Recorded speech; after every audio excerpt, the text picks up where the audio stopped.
ಶುಭವಾದ ಈ ಶುಭಗಳಿಗೆಯಲ್ಲಿ ಬುದ್ಧಿ ಲೋಕಾರ್ಪಣಾ ಕಾರ್ಯಕ್ರಮಕ್ಕೆ ನಿಮ್ಮೆಲ್ಲರಿಗೂ ಸ್ವಾಗತ. ವೇದಿಕೆಗೆ ಗಣ್ಯರು ಆಗಮಿಸಬೇಕು. ಶ್ರೀಯುತ ರೋಹಿತ್ ಚಕ್ರತೀರ್ಥ ಅವರು ವೇದಿಕೆ ಬರಬೇಕು.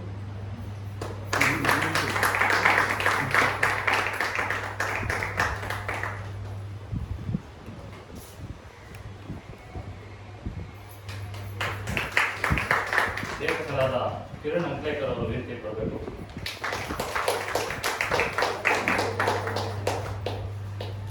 ಹಾಗೂ ಶಶಾಂಕ್ ಭಟ್ ಇವರು ಕೂಡ ವೇದಿಕೆಗೆ ಬರಬೇಕು.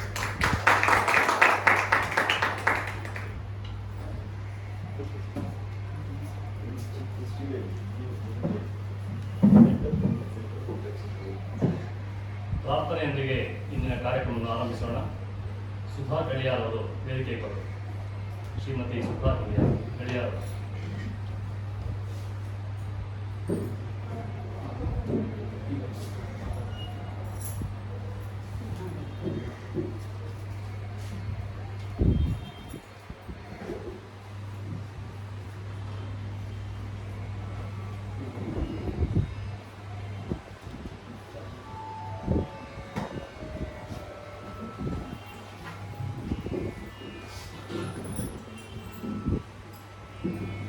ओम श्री गणेशाय नमः। ओम श्री गणेशाय नमः। अजं निर्विकल्पं निराकारमेकं निरानन्दमानन्दमद्वैतपूर्णम्। अजं निर्विकल्पं निराकारमेकं निरानन्दमानन्दमद्वैतपूर्णम्। परं निर्गुणं निर्विशेषं निरीहं। परं निर्गुणं निर्विशेषं निरीहं। परब्रह्मरूपं गणेशं भजेम। ॐ श्री गणेशाय नमः। ॐ श्री गणेशाय नमः। गुणातीतमानं चिदानन्दरूपं। गुणातीतमानं चिदानन्दरूपं। चिदाभासकं सर्वगम्यानगम्यं। मुनिधेयमाकाशरूपं परेशं। मुनिधेयमाकाशरूपं परेशं। परब्रह्मरूपं गणेशं भजेम।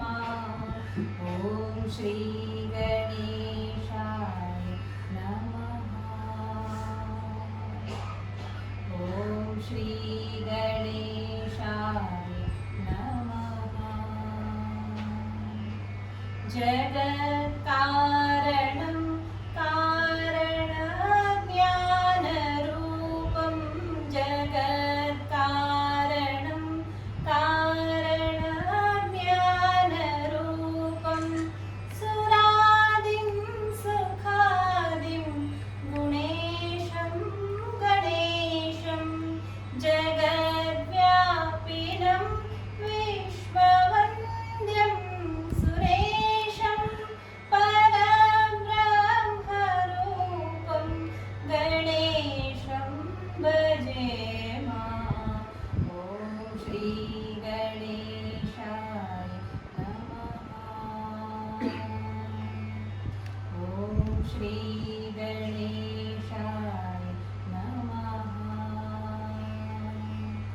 अजं निर्विकल्पं निराकारमेकं।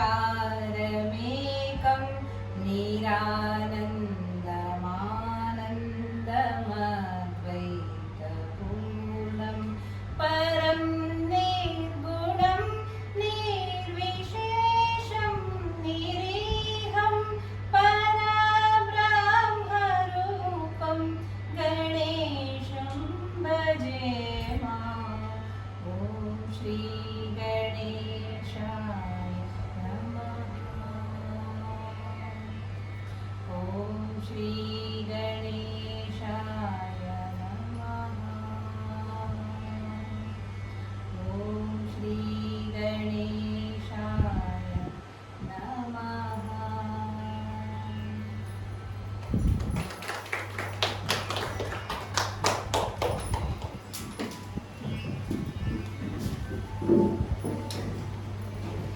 ಇಂದಿನ ಈ ಕಾರ್ಯಕ್ರಮ ವಿಘ್ನ ವಿನಾಯಕನ ಪ್ರಾರ್ಥನೆಯೊಂದಿಗೆ ಆರಂಭವಾಗಿದೆ.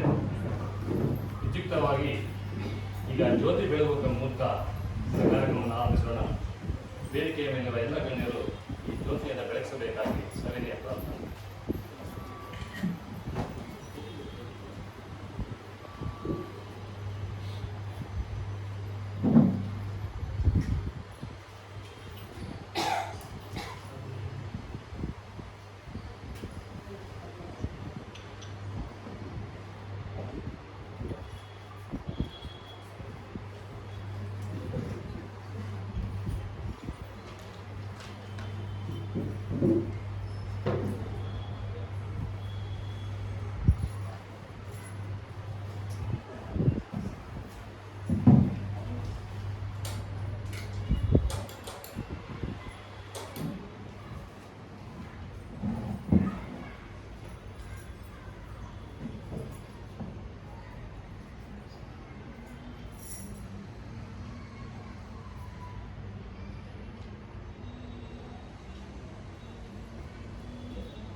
ತಮ್ಮ ಸೋಮ ಜ್ಯೋತಿ ಬಂದ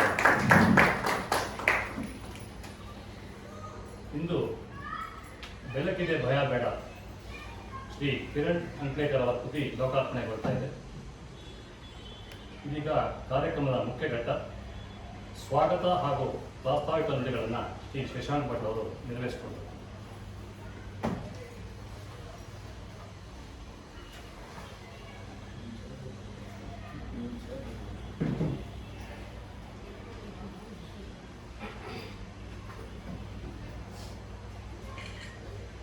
ಎಲ್ಲರಿಗೂ ನಮಸ್ಕಾರ.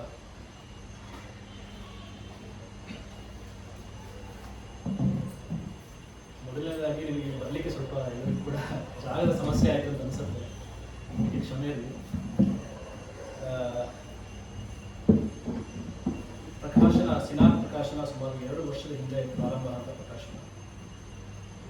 ನಮ್ಮ ಮೊದಲ ಉದ್ದೇಶ ಏನಿತ್ತು ಅಂದರೆ ಈ ಪ್ರಕಾಶನ ಪ್ರಾರಂಭ ಮಾಡಿದಾಗ ಹೊಸ ಲೇಖಕರಿಗೆ, ಹೊಸ ಬರಹಗಾರರಿಗೆ ನಾವು ಅವಕಾಶವನ್ನು ಕೊಡಬೇಕು ಅನ್ನುವಂಥ ಒಂದು ಉದ್ದೇಶ ಇದೆ. ಅಯೋಧ್ಯ ಪ್ರಕಾಶನದ ಇನ್ನೊಂದು ಭಾಗವಾಗಿ ಸಿನಾಗ್ ಕೆಲಸ ಮಾಡ್ತಾ ಇದೆ.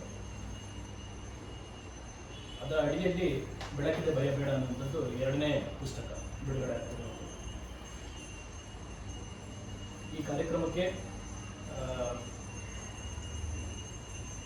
ಮುಖ್ಯ ಅತಿಥಿಯಾಗಿ ಆಗಮಿಸುವಂತಹ ಶ್ರೀಯುತ ರೋಹಿತ್ ಚಕ್ರವರ್ತಿಯವರನ್ನು ಮೊದಲಾಗಿ ಪರಿಚಯ ಮಾಡಿಸ್ಲಿಕ್ಕೆ ಇಷ್ಟಪಡ್ತೀನಿ.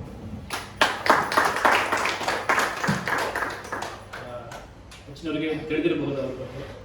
ಶ್ರೀಯುತರು ಪ್ರಸಕ್ತವಾಗಿ ಕನ್ನಡ ಅಭಿವೃದ್ಧಿ ಪ್ರಾಧಿಕಾರದ ಮೆಂಬರ್ ಆಗಿರ್ತಾರೆ, ಸದಸ್ಯರಾಗಿರ್ತಾರೆ.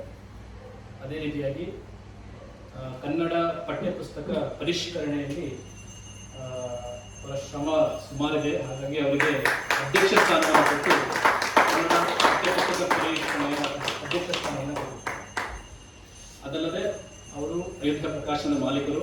ಇಲ್ಲಿಯವರೆಗೆ ಸುಮಾರು 10ಕ್ಕಿಂತ ಹೆಚ್ಚು ಪುಸ್ತಕಗಳನ್ನು ಬಿಡುಗಡೆ ಮಾಡಿದ್ದಾರೆ. ಬೃಂದಾವನ, ಗಂಧದ ಮಾಲೆ, ಮನಮೆಚ್ಚಿದ ಹುಡುಗಿ, ಪುಟ್ಟ ಬಟ್ಟೆಗೆ ಹೊರಟು ಬಂದವರು, ಫ್ರಾಂಕೆನ್ಸ್ಟೈನ್, ಸುಮಾರು ಈ ರೀತಿಯ ಹಲವಾರು ಪುಸ್ತಕಗಳನ್ನು ಬಿಡುಗಡೆ ಮಾಡಿದ್ದಾರೆ. ಬರಹಗಾರರಾಗಿದ್ದಾರೆ. ಅವರಿಗೆ ಈ ಕಾರ್ಯಕ್ರಮಕ್ಕೆ ಹೃತ್ಪೂರ್ವಕವಾದಂತಹ ಸ್ವಾಗತವನ್ನು ಬಯಸ್ತಾರೆ.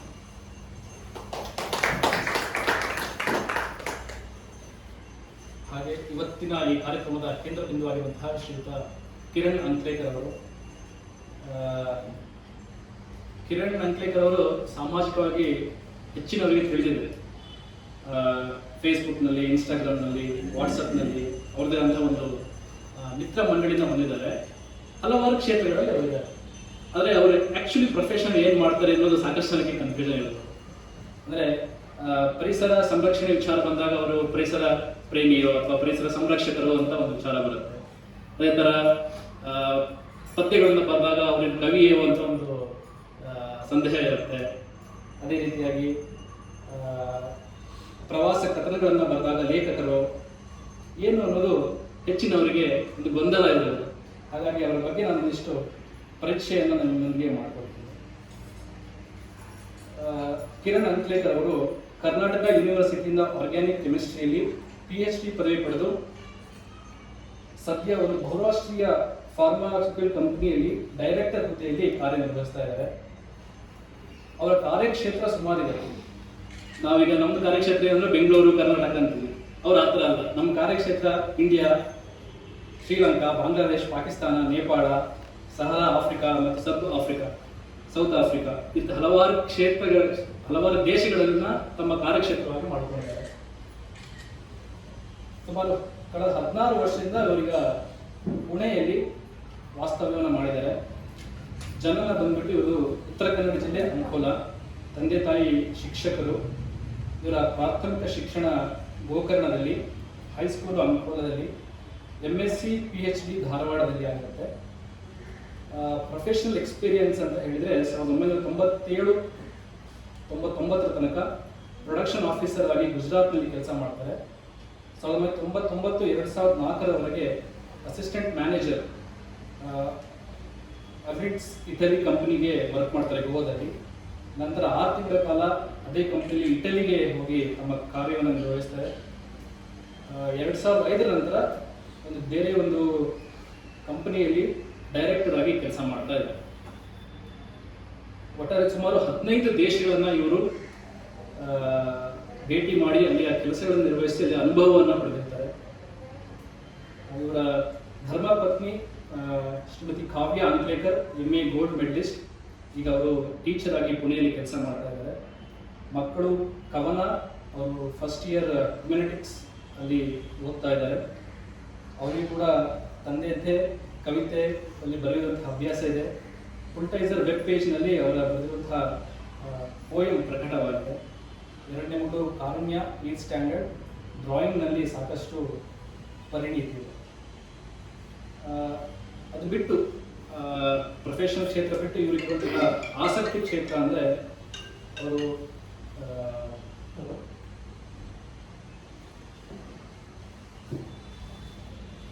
1995-2000 2005-2000 ರಿಮ್ಜಿಮ್ ಮೆಲೋಡೀಸ್ ಅಂತ ಒಂದು ಆರ್ಕೆಸ್ಟ್ರಾದಲ್ಲಿ ಸಿಂಗರ್ ಆಗಿ ತಮ್ಮ ಸಮಯವನ್ನು ಕೊಟ್ಟಿರ್ತಾರೆ.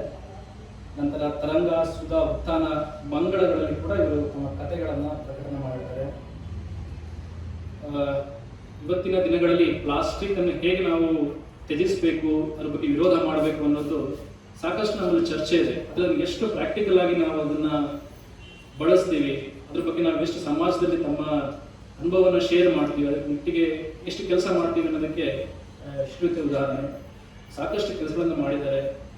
ಪ್ಲಾಸ್ಟಿಕ್ ವಿರೋಧ ಚಳವಳಿಯಲ್ಲಿ ಪುಣೆಯಲ್ಲಿ ಮುಂಚೂಣಿಯಾಗಿ ಕೆಲಸವನ್ನು ಮಾಡಿದ್ದಾರೆ. ಇವತ್ತು ಅವರ ಪುಸ್ತಕವನ್ನು ನಮ್ಮ ಪ್ರಕಾಶನದೊಂದಿಗೆ ಬಿಡುಗಡೆ ಮಾಡಿರೋದು ನಮಗೆಲ್ಲರೂ ಕೂಡ ತುಂಬ ಖುಷಿಯಾದಂಥ ಸಂಗತಿ. ಅವರನ್ನು ಈ ಕಾರ್ಯಕ್ರಮಕ್ಕೆ ಸ್ವಾಗತಿಸ್ತಾ ಇದ್ದೀನಿ. ಅದೇ ರೀತಿಯಾಗಿ ನಮ್ಮೆಲ್ಲರ ಬಂಧು ಮಿತ್ರರು, ಹಿತೈಷಿಗಳು, ಪುಸ್ತಕವನ್ನು ಕೊಂಡುಕೊಂಡು ಓದುವಂತಹ ನಿಮ್ಮೆಲ್ಲರೂ ಕೂಡ ಬಂದಿದ್ದೀರಾ. ಎಲ್ಲರಿಗೂ ಕೂಡ ಹೃತ್ಪೂರ್ವಕ ಸ್ವಾಗತವನ್ನು ಬಯಸ್ತಾ ಇದ್ದೀನಿ. ಧನ್ಯವಾದ.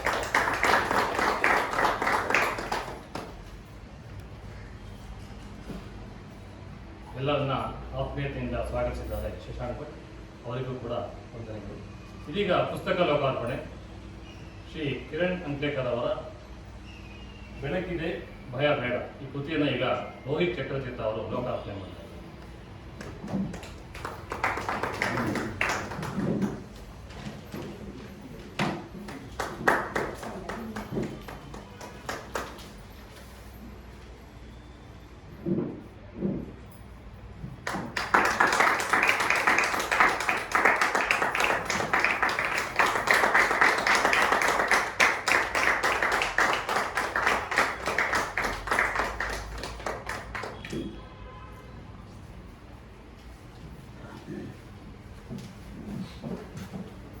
ಬೆಳಕಿದೆ ಭಯ ಬೇಡ ಇದು ಯಾಕೆ ಅನ್ನೋದನ್ನ ಈಗ ಲೇಖಕರಾದ ಕಿರಣ್ ಅಂಟ್ಲೇಕರ್ ಅವರು ತಮ್ಮ ಮಾತುಗಳಲ್ಲಿ ಹೇಳ್ತಾ ಇದ್ದಾರೆ. ದಯಮಾಡಿ ಆಗಮಿಸ್ಬೇಕು.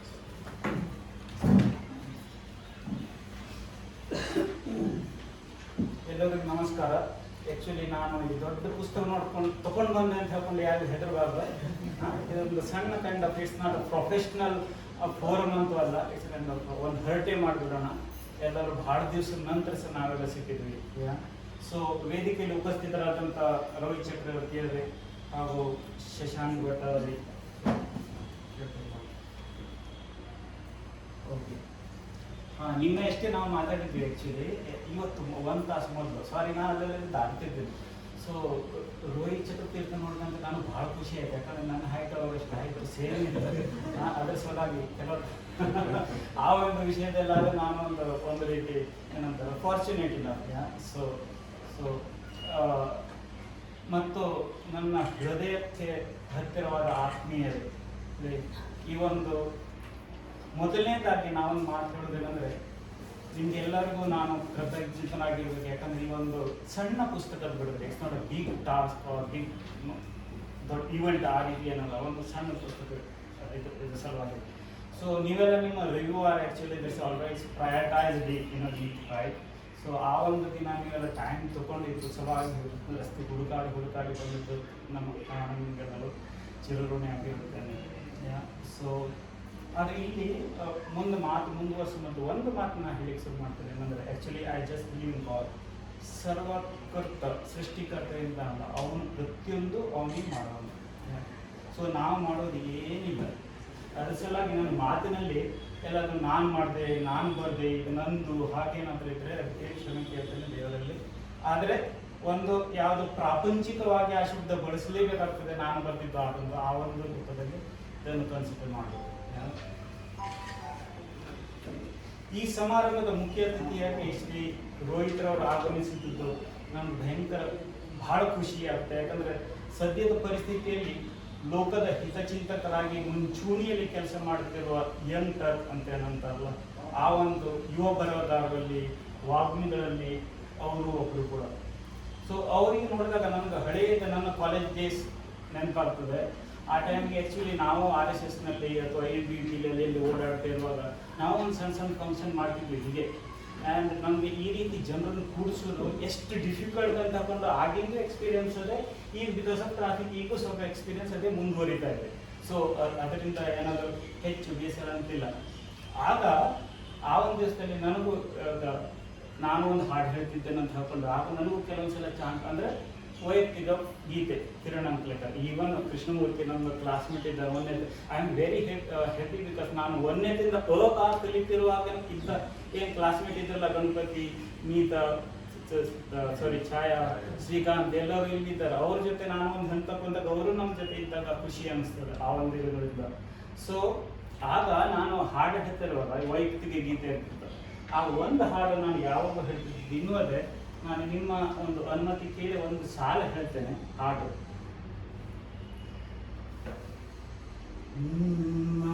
ಭಾರತ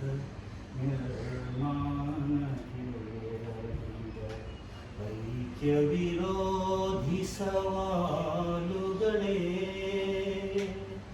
ಯುವ ಭಾರತ ಹೊರಟಿದೆ ಸ್ವೀಕರಿಸಲು ನಿಮ್ಮನು ನಿಮ್ಮ ಖಾಡದಲೇ, ನಿಮ್ಮನು ನಿಮ್ಮ ಖಾಡದಲೇ. ಆಗ ಸುಮಾರು 30 ವರ್ಷದ ಹಿಂದೆ ನಾವು ಹೀಗೆ ಹಾಡು ಹೇಳ್ದಾಗ ನಾವು ಚಾಲೆಂಜ್ ಮಾಡ್ತಿದ್ದೀವಿ, ನಿಮ್ಮ ಅಖಾಡದಲ್ಲಿ ನಾವು ನಿಮ್ಮನ್ನು ಚಾಲೆಂಜ್ ಮಾಡ್ತಿದ್ದೀವಿ ಅಂತಕೊಂಡು. ಆದರೆ ಆಗ ನಾವೆಲ್ಲ ಭಾಳ ಸಣ್ಣ ಹೇಳಿದಷ್ಟೇ. But I am feeling very proud. ಈಗ ಒಂದು ಸ್ಥಿತಿಯಲ್ಲಿ ನಮ್ಮ ದೇಶ actually so with a dynamic leader in the country, but at the same time there is a huge population of young people like talented Rohit Chakravarti ಮತ್ತು ನೀವೆಲ್ಲ ಏನಿದ್ದಿಲ್ಲ. ಅದರಿಂದ ಆ್ಯಕ್ಚುಲಿ ಈಗ ನಾವು ರಿಯಲ್ ಆದ ಆ ರೀತಿ ನಾವು ಚಾಲೆಂಜ್ ಕೊಡ್ತಾ ಇದ್ದೀವಿ. ಅದರ ಸಲುವಾಗಿ ಇನ್ನೊಂದ್ಸಲ ಮಾತ್ರ ಧ್ವನಿ ಏರ್ಸಿ ಹೇಳ್ತೀನಿ ಹಾಡು. ನವ ಭಾರತ ನಿರ್ಮಾಣಕ್ಕೆ ರಗಿದ ಐಕ್ಯ ವಿರೋಧಿ ಸವಾಲುಗಳೇ, ಯುವ ಭಾರತ ಹೊರಟಿದೆ ಸ್ವೀಕರಿಸಲು ನಿಮ್ಮನು ನಿಮ್ಮ ಖಾಡದಲೇ,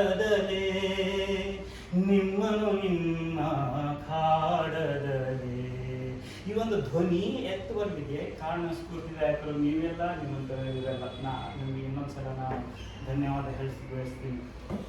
ಸೊ ಮಾತು ಅಲ್ಲಿ ಇಲ್ಲಿ ಹೋಗ್ತಾವಂತಿಲ್ಲ. ಆ್ಯಕ್ಚುಲಿ ಕೆಲವೊಂದು ಸಲ ಏನಾದರೂ ಹೇಳ್ಕೊಳ್ಬೇಕು, ಕೆಲವೊಂದು ಹೇಳಬಾರ್ದು ಅಂತ ಇರುತ್ತದೆ. ಆಗ ಯುವಕರ ಏನಿತ್ತಲ್ಲ ಆಗ ಒಂದು ಸ್ವಲ್ಪ ಮೈಲ್ಡ್ ಇತ್ತು, ಒಂದು ರೀತಿ ಮಂದಗಾಮಿಗಳಿದ್ರೆ ನಾವು. ಈಗ ಸ್ವಲ್ಪ ಅಂದರೆ ಒಂದು ಅಗ್ರೆಸಿವ್ ಇದೆ. ನಾವೊಂದು ರೀತಿ ಇಡೀ ಜಗತ್ತಿನಲ್ಲಿ ಭಾರತ ದೇಶವನ್ನು ಅಂತಕೊಂಡು ಒಂದು ಬಲಿಷ್ಠ ಸ್ಥಾನದಲ್ಲಿದೆ. ಅದಕ್ಕಾಗಿ ನಾವು actually we should all B proud of our self, our own culture, our own ಸಂಸ್ಕೃತಿ ಏನಿದೆಲ್ಲ ಅದರ ಸಲುವಾಗಿ. ಸೊ ಇದರಲ್ಲಿ ನನ್ನ ಬಗ್ಗೆ ಇವರು ಶಶಾಂಕ್ ಭಟ್ ಅವರು ಆಲ್ರೆಡಿ ಪರಿಚಯ ಮಾಡಿಕೊಟ್ಟಿದ್ದಾರೆ ನಾ ಏನಿದೆ ಅಂತಕ್ಕಂಥ. ನಾವು ಈಗ ಒಂದು ಮಾತಿನಲ್ಲಿ ನಾನು ಸ್ವಲ್ಪ ನಾನು ನಡೆದು ಬಂದ ಹಾದಿ ಸಾಹಿತ್ಯದಲ್ಲಿ, ಹಾದಿ ಅಂದರೆ ಒಂದು ದೊಡ್ಡ ಹೈವೇ ಅಲ್ಲ, ನನ್ನದೇ ಒಂದು ಸಣ್ಣ ಬಾರಿಕ ರೋಡ್ ಓಣಿ ಅಷ್ಟೇ. ಅಂದರೆ ದೊಡ್ಡ ಸಾಹಿತ್ಯ ಅನ್ನೋಲ್ಲ, ಅಂದರೆ ಸಣ್ಣ ಓಣಿಲಿ ನಡ್ಕೊಂಡು ಬಂದಾಗ ಏನೇನಾಗಿತ್ತಪ್ಪ ಆ ಒಂದು ಜಸ್ಟ್ ನಿಮ್ಮ ಮನಸ್ಸಿಗೆ ಹಂಚ್ಕೊಳ್ತಿದ್ದೇನೆ. ಫಸ್ಟ್ ಥಿಂಗ್ ಆ್ಯಕ್ಚುಲಿ ನಾವೆಲ್ಲರೂ ಬರೀತಿದ್ದೆ ಆಗಾಗ ಸಣ್ಣ ಸಣ್ಣ ಏನಾದರೂ. First thing I should be proud. Actually ನಾನು ಬರೆದದ್ದು ಒಂದು ಸಣ್ಣ ಚುಟುಕು ಇದೇ ವಿಕ್ರಮ ಪೇಪರ್ನಾಗ ಬಂದಿತ್ತು. ವಿಕ್ರಮ 1983ದಲ್ಲಿ 82-83 ಇದ್ದಾಗ ಒಂದೇ ಸಣ್ಣ ಕಳಿಸಿದ್ದೆ. ಆಗ ಯೂಸ್ವಲಿ ಕಳಿಸ್ತಾ ಇರೋದು ಅದು ಇನ್ನೂ ನೆನಪಿದೆ.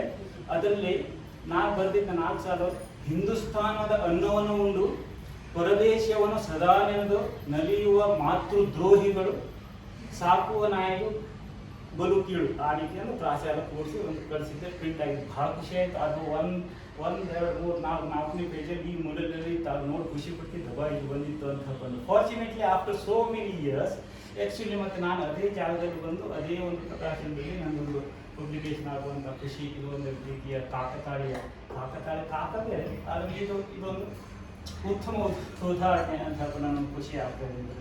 ಆಮೇಲೆ ವಿಕ್ರಮ ಸಂಪಾದಕರ ತಮ್ಮ ಹೌದು, ಅದರ ಸಲುವಾಗಿ ಆಲ್ವೇಸ್ ಅದನ್ನು ನಾನು ಯಾವ ರೀತಿ ಒಂದು ಭಗವಂತ ಎಲ್ಲಿಂದ ಕೂರಿಸ್ಕೊಂಡು ಕೊಡ್ತಿದ್ದಾನೆ ಅಂತ ಹೇಳ್ಕೊಂಡು. ನಾವು ನಿಮ್ಗೆ ಎಲ್ಲಿ ಗೊತ್ತಿಲ್ಲದೆ ಇದ್ದವರು ಒಂದು ನಾವು train life is a train kind of ಹೋಗಿ ನಾವು ಹತ್ಕೊಂಡು ಕೂತಿದ್ದೇವೆ. ಅಲ್ಲೆಲ್ಲ ಒಬ್ಬೊಬ್ಬರು ಹತ್ತಾರೆ. ಈಗ ಮೊದಲು 10 ಸೀಟ್ನಾಗ ಕೃಷ್ಣಮೂರ್ತಿ ಛಾಯಾ ಅವರೆಲ್ಲ ಮೊದಲು ಸ್ಟೇಷನಲ್ಲಿ ಅಲ್ಲಲ್ಲೇ ಸಿಕ್ಕಿದ್ರು. ಆಮೇಲೆ ಆನ್ ದಿ ವೇ ಈಗ ನಾವು ಯೂನಿವರ್ಸಿಟಿ ಇದ್ದಾಗ ಸ್ವಾಮಿ ಸರ್ ನಮ್ಮ ಸರ್ ಅಲ್ಲಿಂದ ಬಂದಿದ್ದಾರೆ. I am so happy for you madam. Even Vinayak ಎಲ್ಲ ಯೂನಿವರ್ಸಿಟಿಗೆ ಭೇಟಿ ಆದರು, ಅಲ್ಲಿ ಹತ್ಕೊಂಡ್ರು. ಆಮೇಲೆ ನಾವಲ್ಲೇ ಸ್ಟೇಷನ್ ಅವ್ರವ್ರ ಸ್ಟೇಷನ್ ಬಂದಾಗ ಇಳಿದು ಹೋದ್ವಿ. ಆಮೇಲೆ it's good part actually we should be thank to Mark Zuckerberg. If I am not ಅಲ್ಲ ಎಲ್ಲ ಸುಮ್ಮನೆ ಯಾಕೆ ಸುಮ್ಮನೆ ಹಾಗೆ ಹೀಗೆ ಅಂತ ಹೇಳ್ಕೊಂಡು ಹೇಳೋದಿಲ್ಲ. This is practical. ನಾವೆಲ್ಲ ಈಗ ಕೂಡಿದ್ದದ್ದು ಫಸ್ಟ್ ಥಿಂಗ್ ಒಂದ್ಸಲ ಫೇಸ್ಬುಕ್ನಲ್ಲಿ ಬಂದ ನಂತರ ಭಾಳ ಮಂದಿ ಭೇಟಿ ಆದರೆ ಕೆಲವೊಂದು ಸಲ ಇವನ್ ಹಳೇದು ನನ್ನ ತಲೆ ಫುಲ್ ಕೂದಲು ಇದ್ದ ಅಂತ ಮುಖ ನೋಡಿದವರಿಗೆ ಈಗ ಬಿಸಿಲಲ್ಲೂ ಇನ್ನೊಂದು ಚಂದ್ರ ಏನು ಬಂದಾನೋ ಅಂತ ನಿಮಗೂ ಕನ್ಫ್ಯೂಸ್ ಆಗಿರ್ಬೋದು.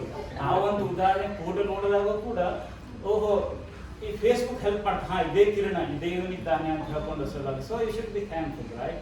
ಸೊ ಈ ಒಂದು ರೀತಿಯಲ್ಲಿದ್ದಾಗ ಆಮೇಲೆ ನಂದು ಅದೇ ಹಾಗೆ ಮುಂದೆ ಬಂತು. ನನಗೆ ಎರಡನೇದಂದರೆ ನಾನು ಸುಮಾರು 9ನೇ ತೆಗೆದಾಗ ತರಂಗದಲ್ಲಿ ನೀವು ಓದಿರ್ಬೋದು ಸಾಮಾನ್ಯ ಇದ್ಮೇಲೆ ಆಗೊಂದು ಅಂಕಣ ಬರ್ತಿತ್ತು. ಬಾಲವನದಲ್ಲಿ ಕಾರಂತಜ್ಜ ಎಷ್ಟು ಪ್ರಶ್ನೆ ಕೇಳ್ತಿದ್ದೆ, ನಾವು ಸಣ್ಣಿದ್ದ ಪ್ರಶ್ನೆ ಕೇಳ್ತಿದ್ದೆ, ಅಲ್ಲಿಂದ ಉತ್ತರ ಬಂದಿತ್ತು. ಆಗ ನಾನು ಒಂದು ದೊಡ್ಡ ಕ್ವಶನ್ ಕೇಳಿಬಿಟ್ಟೆ ಅವರಿಗೆ. ಸೊ ಅಂದರೆ 1947 ಆಗಸ್ಟ್ 15 ಆ್ಯಕ್ಚುಲಿ ಸ್ವಾತಂತ್ರ್ಯ ಸಿಕ್ಕಿದಾಗ ನಮ್ಮ ದೇಶ ತುಂಡಾಯಿತು ಎಲ್ಲ. ತುಂಡಾದ ನಂತರ ಆ್ಯಕ್ಚುಲಿ ನಮಗದು ದೇಶ ಆದಂಥ ಸಂಗತಿ ಅದು ಬಿಟ್ಟು. ಆದರೆ ನಾವು ಇದನ್ನು ಖುಷಿಯದೇನೆಂದು ನಾವು ಆಚರಿಸುತ್ತಲ್ಲ, ಇದು ಸರಿ ಅಂತ ಹೇಳ್ಕೊಂಡು ನಾನು ಪ್ರಶ್ನೆ ಬರ್ತೇನೆ. ನಾನು 8ನೇ ಹುಡುಗ, ಅವರು ಶಿವರಾಮ್ ಕಾರಂತರು ಅವರಿಗೆ ಯಾಕೋ ಅವತ್ತು ಆ ಕ್ವಶನ್ ಸೀರಿಯಸ್ ತೊಗೊಂಡಿಕ್ಕಿರ್ಲಿಕ್ಕಿಲ್ಲ. ಅವ್ರೇನಂದ್ರು ಅಣ್ಣ ತಮ್ಮ ಜಗಳ ಮಾಡಿ ಹೊಡೆದಾಡ್ಲಿಕ್ಕೆ ಖುಷಿ ಆಗುತ್ತಲ್ಲ, ಹಾಗೆ ಖುಷಿ ಅಂತ ಹೇಳ್ಬಿಟ್ರು. ನಾನು ಬೇಸರ ಆಯ್ತು. So this is how actually ಒಂದೊಂದು ನಾನು ಬರೆದದ್ದು ಅಥವಾ ಹೇಳ್ಬಿಟ್ಟು ಅಲ್ಲಲ್ಲಿ ಬರ್ತಿತ್ತು.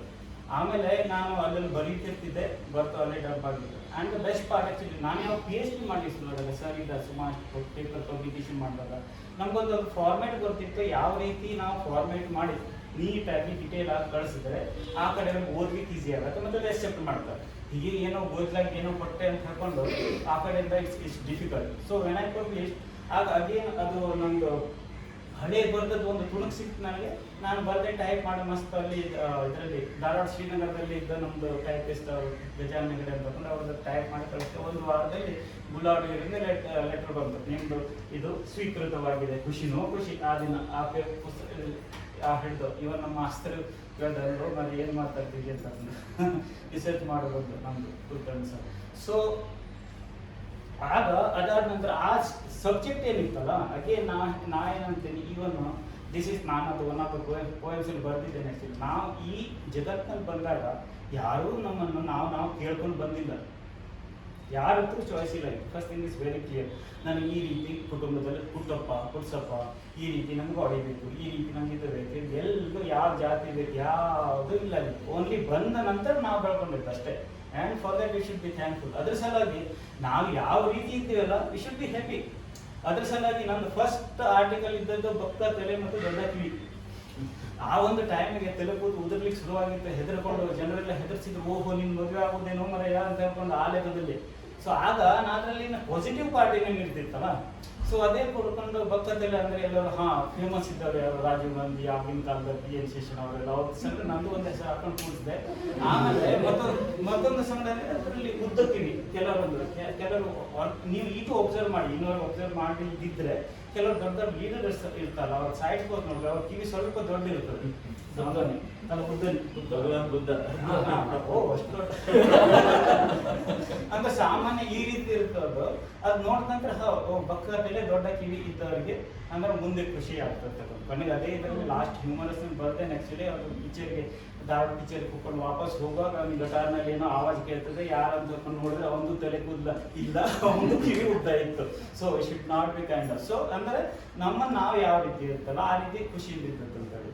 ಸೊ ನೆಕ್ಸ್ಟ್ ಆ್ಯಕ್ಚುಲಿ ಅಗೇನ್ ನಂದು ಒಂದು ಕತೆ ಬರ್ತದೆ. ನಮ್ಮ ತಂದೆಯವ್ರದ್ದು ಟ್ರಾಜಿಡಿಕ್ story.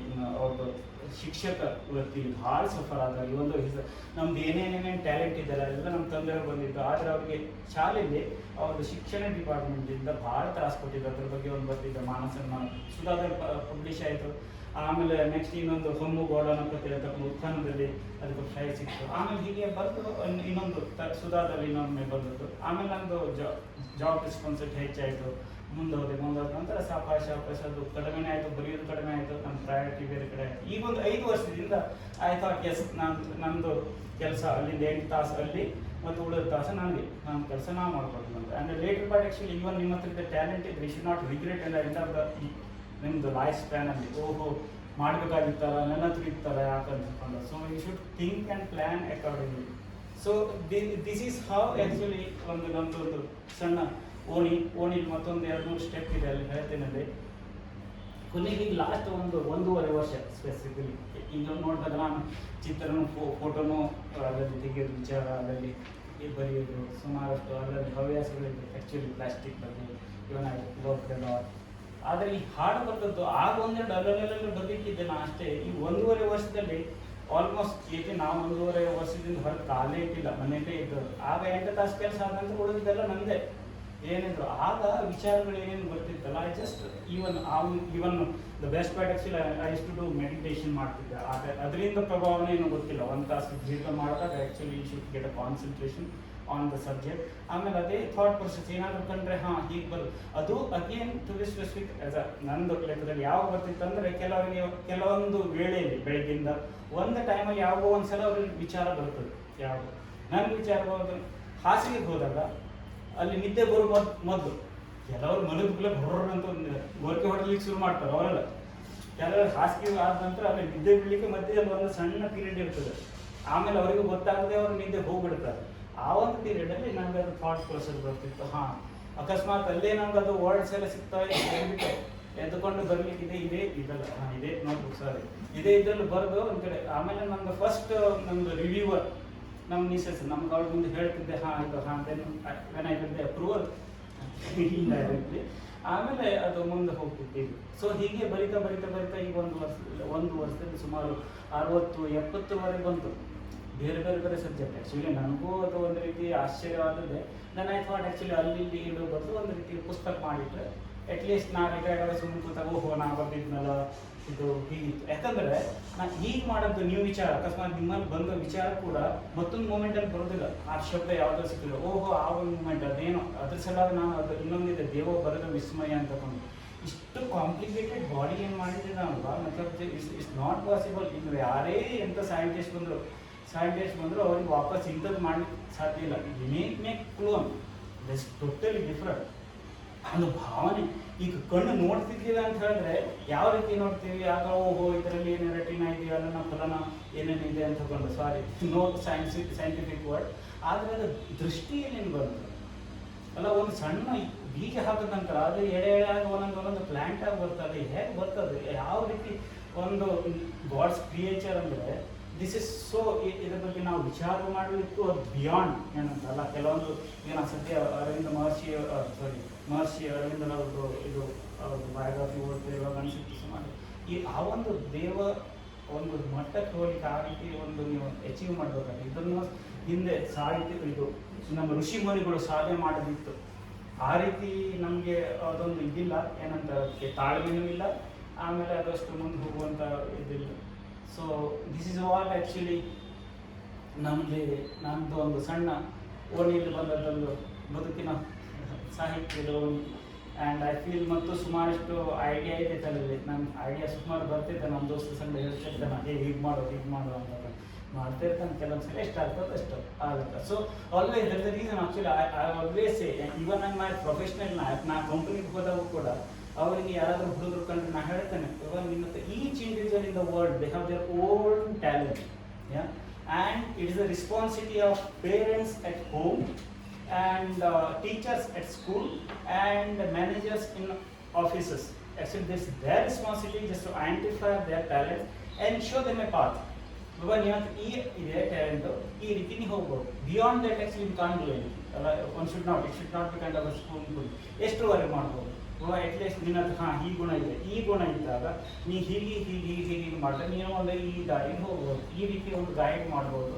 So this is what actually we need to inculcate and always you should be proud of you. So ನಾನು ಇದ್ರ ಬಗ್ಗೆ ಪುಸ್ತಕದಲ್ಲಿ ಬರೆದದ್ದು ಬೇರೆ ಕಾರಣದ ಬಗ್ಗೆ I don't want to spend much time. So ಇದು ಆದ ನಂತರ and anyway other speaker will talk and ನಂತರ ಕೂಡ ಯಾರು ಇಂಟ್ರೆಸ್ಟ್ ಇದ್ದವರು ಮಾತಾಡ್ಬೋದು ಲೇಟರ್ ಕೂಡ. ಸೊ ಪುಸ್ತಕ ನೋಡ್ತೀವಿ. So I should B again ನನ್ನ ಇಲ್ಲಿ ನಾನು ಮಿಸ್ ಮಾಡಬಾರ್ದು. ಈ ಚಿತ್ರದ್ದು ಡಿಸೈನರ್ ಎಲ್ಲೆಲ್ಲಿ ಚಿತ್ರ ಇದೆಯಲ್ಲ ಅದ್ರಲ್ಲಿ ನನ್ನ ಕ್ಲೋಸ್ ಫ್ರೆಂಡ್ ರವಿ ಗುಂಜಾ ಅಂತಿದ್ದಾರೆ. ಅವರು ಭಾಳ ನಮ್ಮ ಹತ್ತಿರದ ಚಿಕ್ಕ ಫ್ರೆಂಡ್, ಗೋಕರ್ಣದಲ್ಲಿ ಎಲ್ಲೇ ಇದ್ರು ಪ್ರತಿಯೊಂದು ಇದರಲ್ಲಿ ಭಾಳ ಕ್ಲೋಸ್. ಆದರೆ ಇವತ್ತು ಬರಬೇಕಂತ ಇನ್ನೂ ಅವನಲ್ಲಿ ತುಡಿತಾ ಇರಬೇಕು ಅವನಲ್ಲಿ. ಆದರೆ ಅವನು ಹೆಂಡತಿ ಶೀಸ್ ಕ್ಯಾರಿಂಗ್ ನಾ ಆ್ಯಕ್ಚುಲಿ 9th month.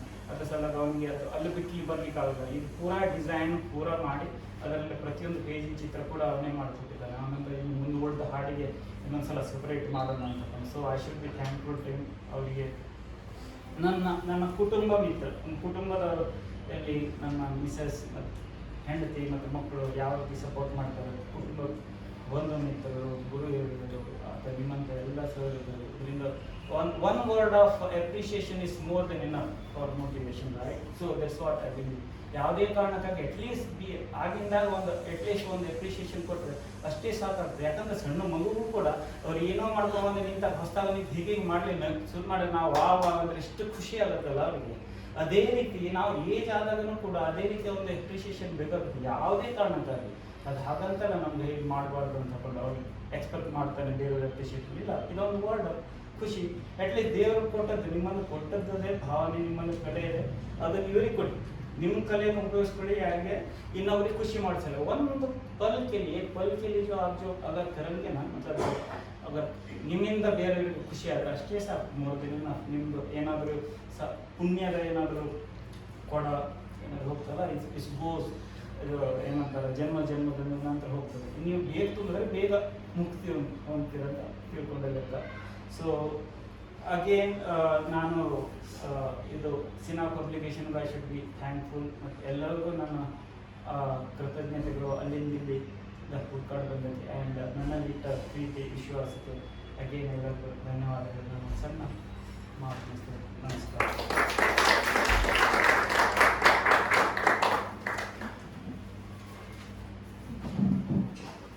ಮನದೇ ಸೃಷ್ಟಿಯಾದ ಭಾವನೆಗಳನ್ನು ಪದ್ಯ ಗವಳವನ್ನಾಗಿ ಮಾಡಿ ಹೊತ್ತಗೆ ಎಂಬ ಚೀಲದಲ್ಲಿ ತುಂಬಿಟ್ಟಿದ್ದೇನೆ. ಬಾಳ ಪಯಣದಲ್ಲಿ ಆಗಾಗ ಆ ಚೀಲದಿಂದ ಕವಳ ತೆಗೆದು ರುಚಿ ಮೆಲ್ಲಬಹುದು ಹಾಗಂತ ಹೇಳಿದ್ದಾರೆ ಕಿರಣ್ ಅಂಕ್ಲೇಕರ್ ಅವರು. ಅವರಿಗೆ ವಂದನೆಗಳು. ಇದೀಗ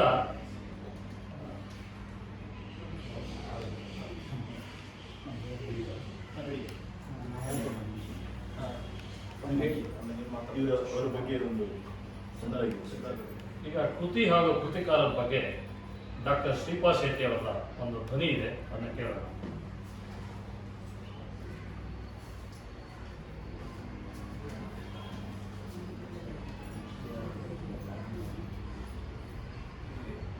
ನೀನೀಸು ದಿನ ಎಲ್ಲಿದ್ದೆ, ಮತ್ತೆ ಹೇಗಿಲ್ಲಿ ಮರಳಿ ಬಂದೆ, ದಾನಮ್ಮ ನೀನೊಲಿಯೇ ಕೊರಡು ಕೊನರುವುದೆಂದೆ, ಬರಡು ಅಯನಾಗುವುದೆಂದೆ.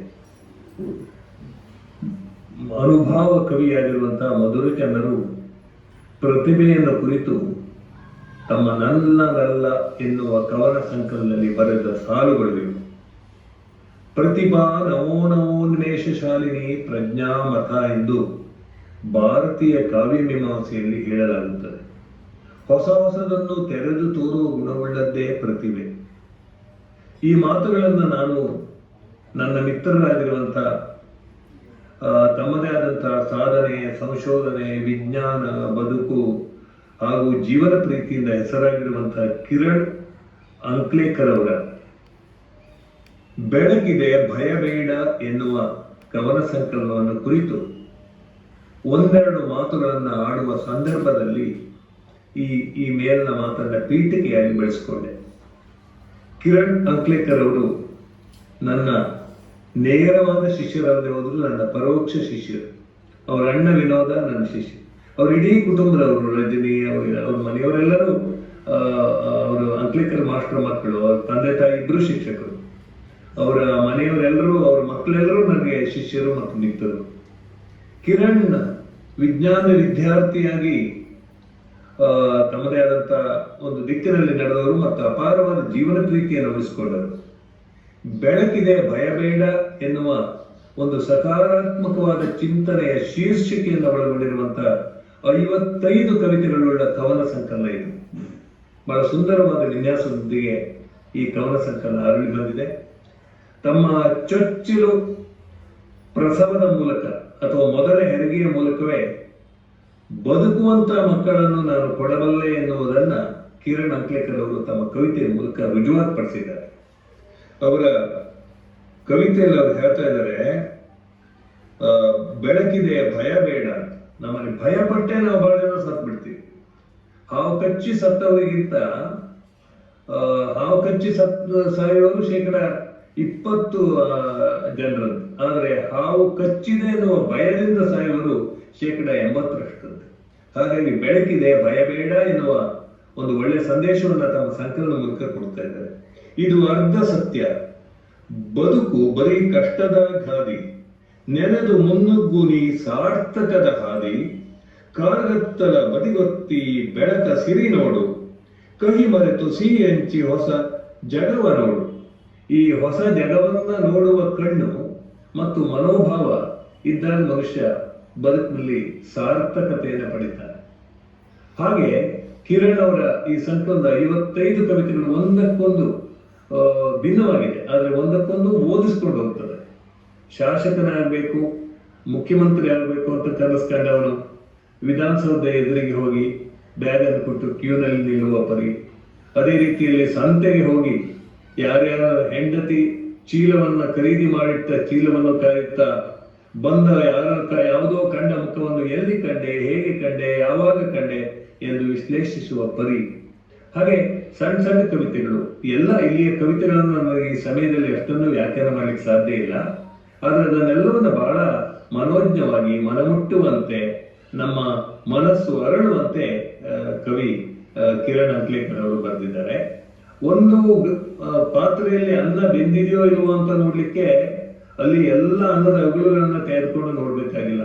ಒಂದು ಅಗಲನ್ನ ತಕ್ಕೊಂಡ್ರೆ ಈ ಅನ್ನ ಬೆಂದಿದೆಯೋ ಇಲ್ವೋ, ಅದು ಹೇಗಿದೆ ಅಂತ ಗುರ್ಸ್ಬೋದು. ಹಾಗೆ ಕಿರಣ್ ಅವರ ಬೆಳಕಿದೆ ಭಯಬೇಡ ಎನ್ನುವ ಈ ಸಂಕಲನದ ಒಂದೇ ಒಂದು ಅಥವಾ ಒಂದೆರಡು ಕವಿತೆಗಳನ್ನು ಓದಿದ್ರೆ ಅವರೊಬ್ಬ ಭರವಸೆಯ ಕವಿ ಅನ್ನುವುದು ನಮಗೆ ರುಜುವಾತಾಗ್ತದೆ. ಕಿರಣ್ ಅಂಕ್ಲೇಕರ್ ಅವರು ಕಾವ್ಯದ ಹಾದಿಯಲ್ಲಿ ಇನ್ನು ಬಹುದೂರವನ್ನ ಕ್ರಮಿಸಲಿ. ಈ ಭಯಬೇಡ ಎನ್ನುವ ಇದಕ್ಕೆ ನಮ್ಮಲ್ಲಿ ದೇವಿಯ ಸ್ತೋತ್ರವೊಂದಲ್ಲಿ ಹೇಳ್ತಾರೆ, ಭಯಭ್ಯೋ ಸ್ತ್ರಾಹಿನೋ ದೇವಿ ದುರ್ಗೆ ದೇವಿ ನಮೋಸ್ತುತೆ ಅಂತ ಸಪ್ತಶತಿಯಲ್ಲಿ ಬರುವಂತ ಶ್ಲೋಕದಲ್ಲಿದೆ. ದೇವಿ ನನ್ನನ್ನು ಭಯದಿಂದ ಕಾಪಾಡು ಅಂತ.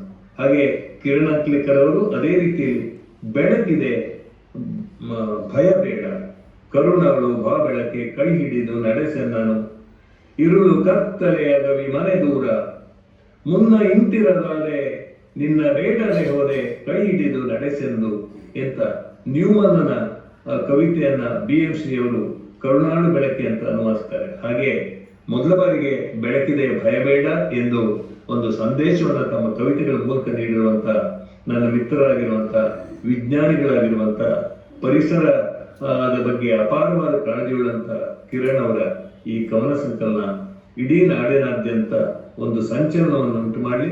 ಅದರ ಬಿಡುಗಡೆಯ ಆಮಂತ್ರಣ ನನಗೆ ತಲುಪಿದೆ. ವೇದಿಕೆಯ ಗಣ್ಯರಿಗೆಲ್ಲ ನನ್ನ ವಂದನೆಗಳು. ಈ ಸಂಕಲನದ ಬಿಡುಗಡೆಯಲ್ಲಿ ಸಾಕ್ಷಿಯಾಗ್ತಾ ಇರುವಂತ ಸಹೃದಯರಾದಂತಹ ನಿಮಗೆಲ್ಲರಿಗೂ ನನ್ನ ಪ್ರೀತಿಯ ವಂದನೆಗಳು. ನಮಸ್ಕಾರ. ನಾನು ಡಾಕ್ಟರ್ ಶ್ರೀಪಾದ್ ಶೆಟ್ಟಿ, ಹೊನ್ನಾವರದಿಂದ. ನಮಸ್ಕಾರ. ಧನ್ಯವಾದಗಳು ಸರ್. ಕೃತಿಕಾರನ ಬಗ್ಗೆ ಗುರುಗಳ ಮಾತುಗಳನ್ನು ಕೇಳಿದ್ರಿ.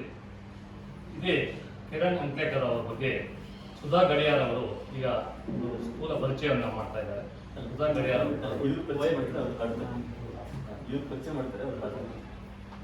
ಈಗ ಕಿರಣ್ ಅಂಕ್ಲೇಕರ್ ಅವರು ಪರಿಚಯ ಮಾಡ್ತಾರೆ. ಅದರ ಗಾಯನವನ್ನ ಸುಧಾ ಗಡಿಯಾರ್ ಅವರು ನಡೆಸ್ಕೊಡ್ತಾರೆ.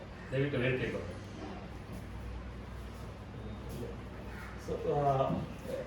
ಇದರಲ್ಲಿ ಫೇಸ್ಬುಕ್ಕಲ್ಲಿ ಒಂದು ಇದರ ಪೇಜ್ ಇದೆ, ಆ್ಯಕ್ಚುಲಿ ಕಲಾ ಚಾವಡಿ ಅಂತ ನಾನಿದ್ದೇನೆ ಅದರಲ್ಲಿ.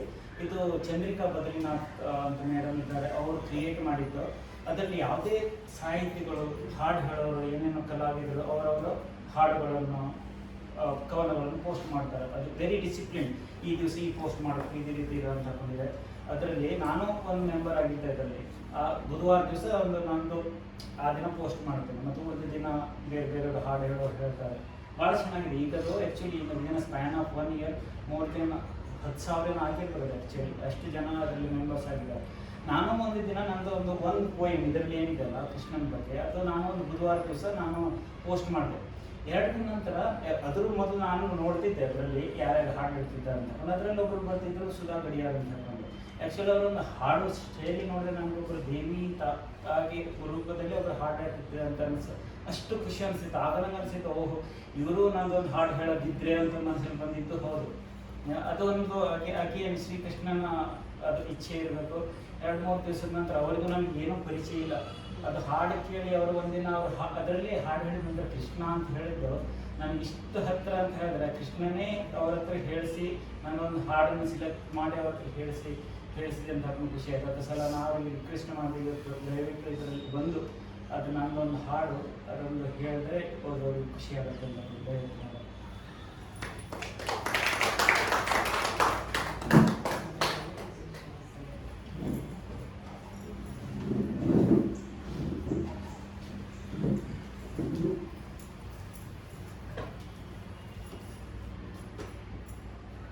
ಎಲ್ಲ ಸಹೃದಯ ಸ್ನೇಹಿತರಿಗೂ, ಇಲ್ಲಿ ನೆರೆದಿರುವ ಎಲ್ಲ ಕಲಾಭಿಮಾನಿಗಳಿಗೂ ನಾನು ಸುಧಾ ಗಡಿಯಾರ್. ನಮಸ್ಕಾರ. ಕಿರಣ್ ಜಿ ಅವರು ಹೇಳಿದಾಗೆ ನಾವು ಫೇಸ್ಬುಕ್ಕಲ್ಲೇ ನಾನು ಅವರನ್ನು ಭೇಟಿಯಾಗಿದ್ದು. ಇವತ್ತೇ ನಾವು ಮುಖ ಹಾಗೆ ಅವರ ಪರಿಚಯ ಆಗಿದ್ದು ನನಗೆ ಈಗಲೇ ಆದ್ರೂ ಎಷ್ಟೋ ಸಮಯದ ಪರಿಚಯ ಆದಾಗೆ ಅವರು ಕವನಗಳನ್ನು ನನಗೆ ಹಾಡುವಾಗಲೇ ನನಗೆ ಅನಿಸಿತು, ಅಯ್ಯೋ ಇಷ್ಟು ನನ್ನಲ್ಲಿ ಕೆಪಾಸಿಟಿ ಇದೆಯಾ ಅಂಥೇಳಿ. ಅವರು ನನ್ನನ್ನು ಆಯ್ಕೆ ಮಾಡಿದ್ದು ಆ ಕವನ ಹಾಡಿದ ಮೇಲೆ ನನ್ನಲ್ಲಿರೋ ಪ್ರತಿಭೆಯನ್ನು ಗುರುತಿಸಿ ನನಗೆ ಕೊಟ್ಟ ಒಂದು ಭಾಗ್ಯಕ್ಕೆ ನಾನು ಚಿರಋಣಿ. ನಿಮಗೆ ಅವರ ಒಂದು ಆ ಕವನನೇ ಅಷ್ಟು ಚೆನ್ನಾಗಿದೆ. ನನಗೆ ಹಾಡಲಿಕ್ಕೆ ಒಂದು ಪ್ರೋತ್ಸಾಹ ಕೊಟ್ಟಿದ್ದು ಅಂದರೆ ಆ ಕವನ ಮೂಲಕ ನಾನು ಎಷ್ಟೊಂದು ಈ ಥರ ಕವನಗಳನ್ನು ನಾನು ಆಗ ತಾನೇ ನಾನು ಈ ಲಾಕ್ಡೌನ್ ಏನೇ ಕರೋನಾ ಟೈಮ್ ಬಂತೇನು ಆ ಟೈಮಲ್ಲಿ ನನಗೆ ಒಂದು ಕವನಕ್ಕೆ ರಾಗ ಸಂಯೋಜನೆ ಮಾಡಲಿಕ್ಕೂ ಒಂದು ಕಾಲ ಆಗಿತ್ತದು. ಹಾಗಾಗಿ ಆ ಟೈಮಲ್ಲಿ ನಿಮ್ಮಂಥವರ ಒಂದು ಕವನಗಳು ನಮಗೆ ಹಾಡಲಿಕ್ಕೆ ಒಂದು ಪ್ರೇರಣೆ ಆಯಿತು. ಅದೇ ಒಂದು ಅದರ ಫಲವೇ ಈ ಕವನದ ಒಂದು ಇಂದಿನ ಮೂಲ ಅಂತ ಹೇಳಕ್ಕೆ ಇಷ್ಟಪಡ್ತೀನಿ.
ನನ್ನಲ್ಲಿಯೂ ಇರುವೆಯ ಕೃಷ್ಣ,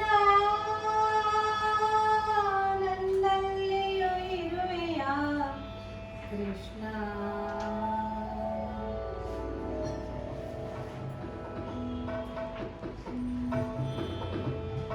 ಅಣುರೇಣು ತೃಣಕಾಷ್ಟ ಬ್ರಹ್ಮಾಂಡದಲ್ಲಿರುವ ನೀ, ಅಣುರೇಣು ತೃಣಕಾಷ್ಟ ಬ್ರಹ್ಮಾಂಡದಲ್ಲಿರುವ ನೀ, ನನ್ನಲ್ಲಿಯೂ ಇರುವೆಯ ಕೃಷ್ಣ,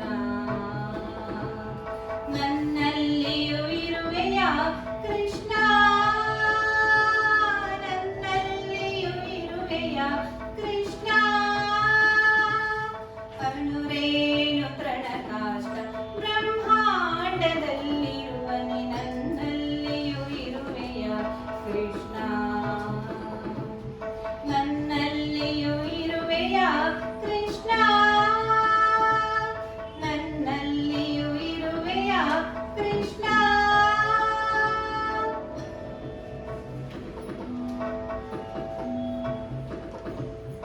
ಎಲ್ಲೆಲ್ಲೂ ಇರುವ ನೀ, ನನ್ನಲ್ಲೂ ಇರುವಾಗ, ಎಲ್ಲೆಲ್ಲೂ ಇರುವ ನೀ, ನನ್ನಲ್ಲೂ ಇರುವಾಗ, ನನಗೇಕೆ ಭಯವಿನ್ನು ಕೃಷ್ಣ, ನನಗೇಕೆ ಭಯವಿನ್ನು ಕೃಷ್ಣ. ಅಣುರೇಣು ತೃಣಕಾಷ್ಟ ಬ್ರಹ್ಮಾಂಡದಲ್ಲಿರುವ ನೀ, ಅಣುರೇಣು ತೃಣಕಾಷ್ಟ ಬ್ರಹ್ಮಾಂಡದಲ್ಲಿರುವ ನನ್ನಲ್ಲಿಯೂ ಇರುವೆಯ ಕೃಷ್ಣ, ನನ್ನಲ್ಲಿಯೂ ಇರುವೆಯ ಕೃಷ್ಣ, ನನ್ನಲ್ಲಿಯೂ ಇರುವೆಯ ಕೃಷ್ಣ.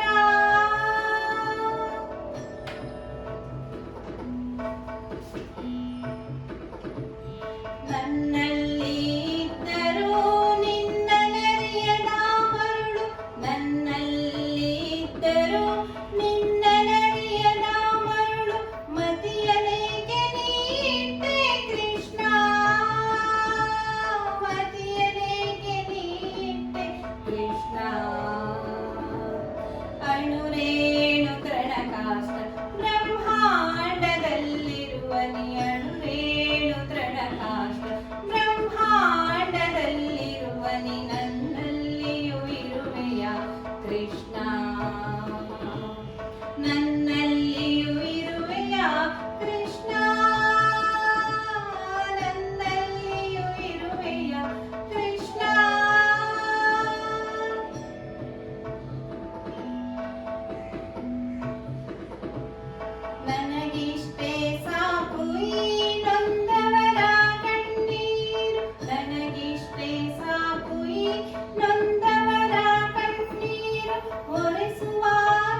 ಅಸಾಧ್ಯವಾದ ಗಾಯನ. ಧನ್ಯವಾದಗಳು.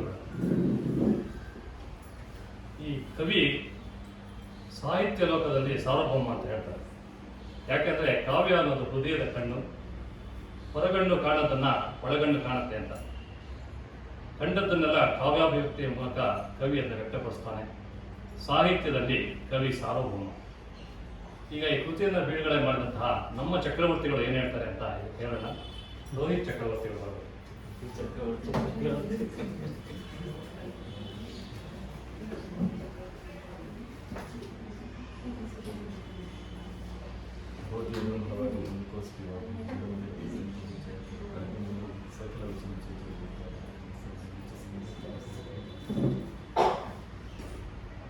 ಎಲ್ರಿಗೂ ನಮಸ್ಕಾರ.